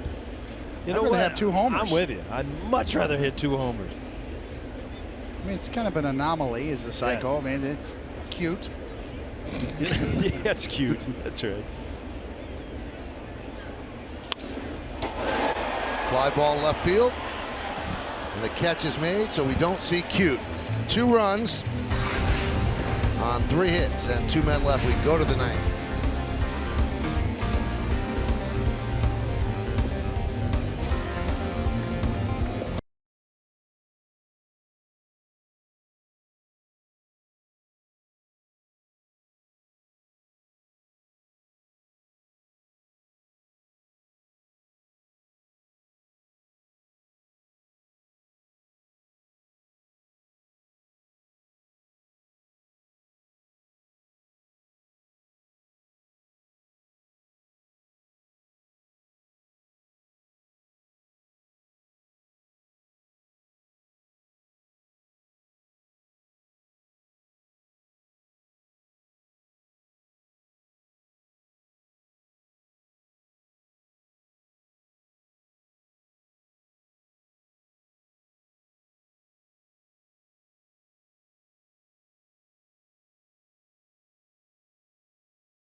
Bob Lorenz and John Flaherty bring you highlights and analysis from today's game. Plus, Ryan Ruocco gets all the clubhouse reaction, including the manager's report. It's only on Yes.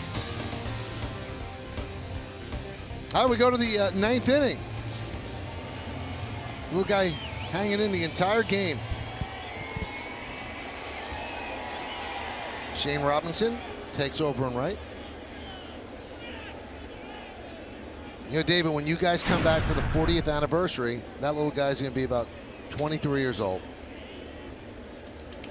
Wishful thinking on my part there, Mike. You'll be back. Here's A.J. Cole.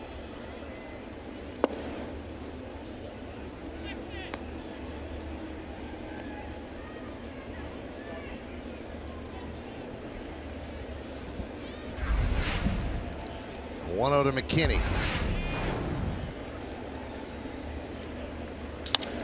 Hit sharply and past Gleyber Torres, a base hit for McKinney. His 2nd hit of the day.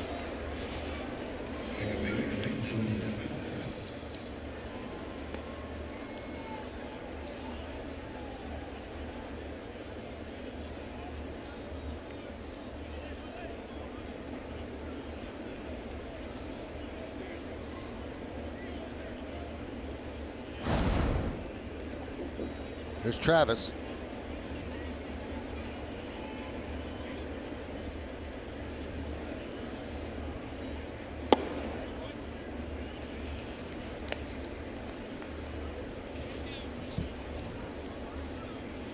Another thing that kind of struck me today, Paul, was seeing Brian Cashman come out. Mm-hmm. That was his first year. That's amazing. Full-time general manager, 20 years later. Pretty remarkable story. It's amazing. You don't lose your skills as a general manager. You lose your skills as a player much quicker. Huh? Travis wraps one foul. The things he's seen changed in 1998, how you evaluated talent. Mm-hmm. Completely changed in his 20-year tenure. You talk about a guy that got ahead of the curve, yeah. Brian Cashman, and adapted.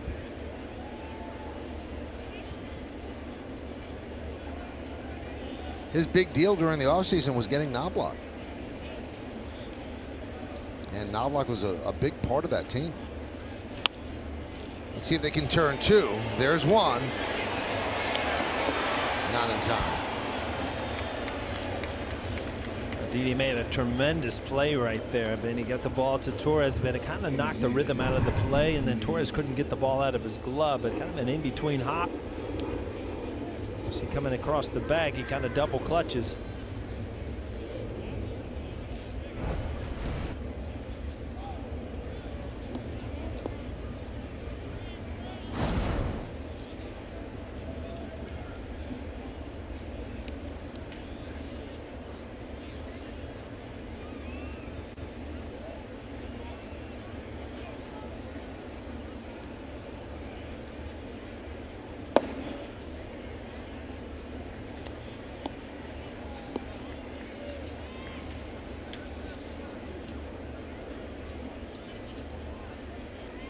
One 1-0 on Morales. 11-5 Yankees.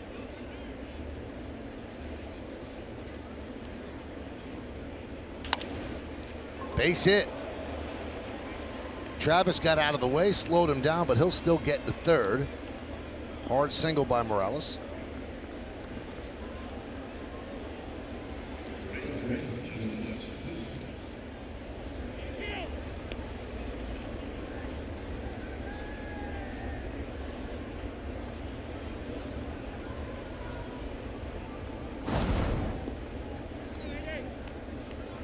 Remember Morales' story. He's always been a quality hitter. He's turned into a DH, but he had that horrific injury after hitting the big home run in Anaheim. He just absolutely snapped his ankle. Coming down in a pile.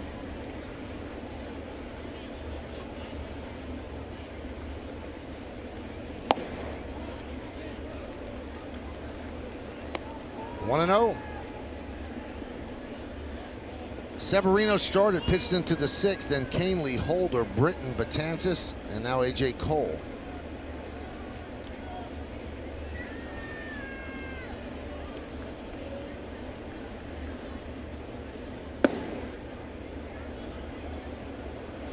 The Yankees hold on, then J. Happ will be on the mound as the Yankees look for a sweep tomorrow.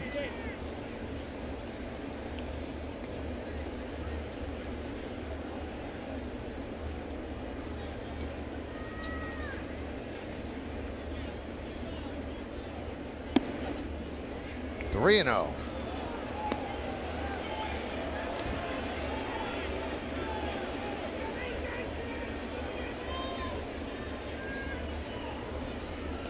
(11-11-2) for the Yanks.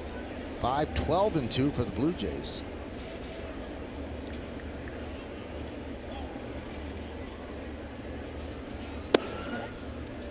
Strike, 3-1.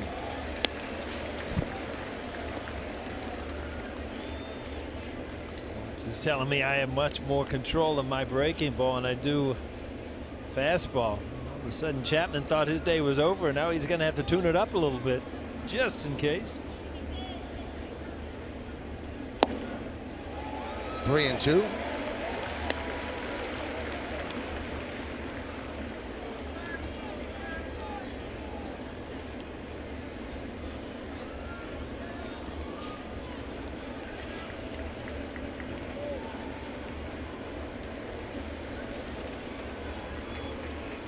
Swing and a miss. He gets him.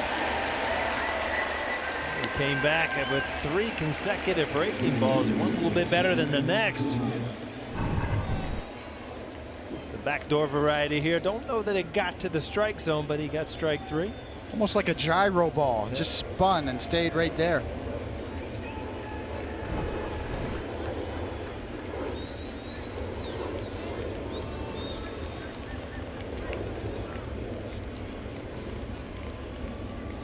And here's Pilar, 0 for 4. And that clips the outside corner for a strike.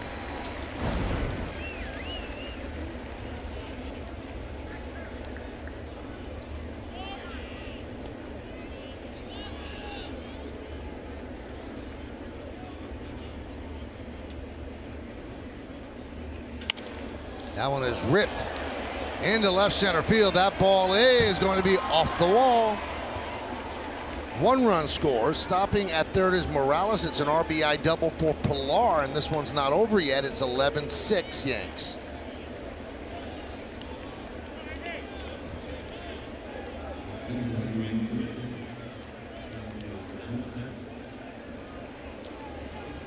Well, nothing's ever easy as a manager, huh, Coney? All of a sudden, now you start seeing all the situations that can happen. You just love to see this game finished out. Ball ends up out over the middle of the plate. Pilar just hammers it. Middle, belt high, belted.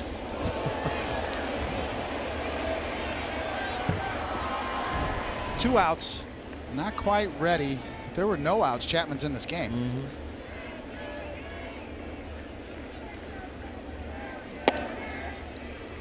And a strike to Hernandez.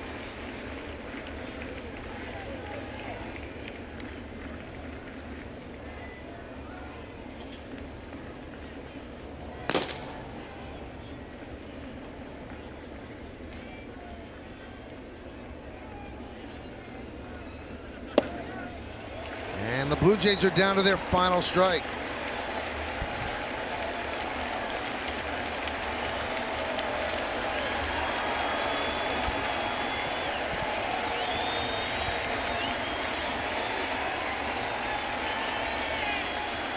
Second and third, 2 outs, 9th inning, 11-6 Yankees.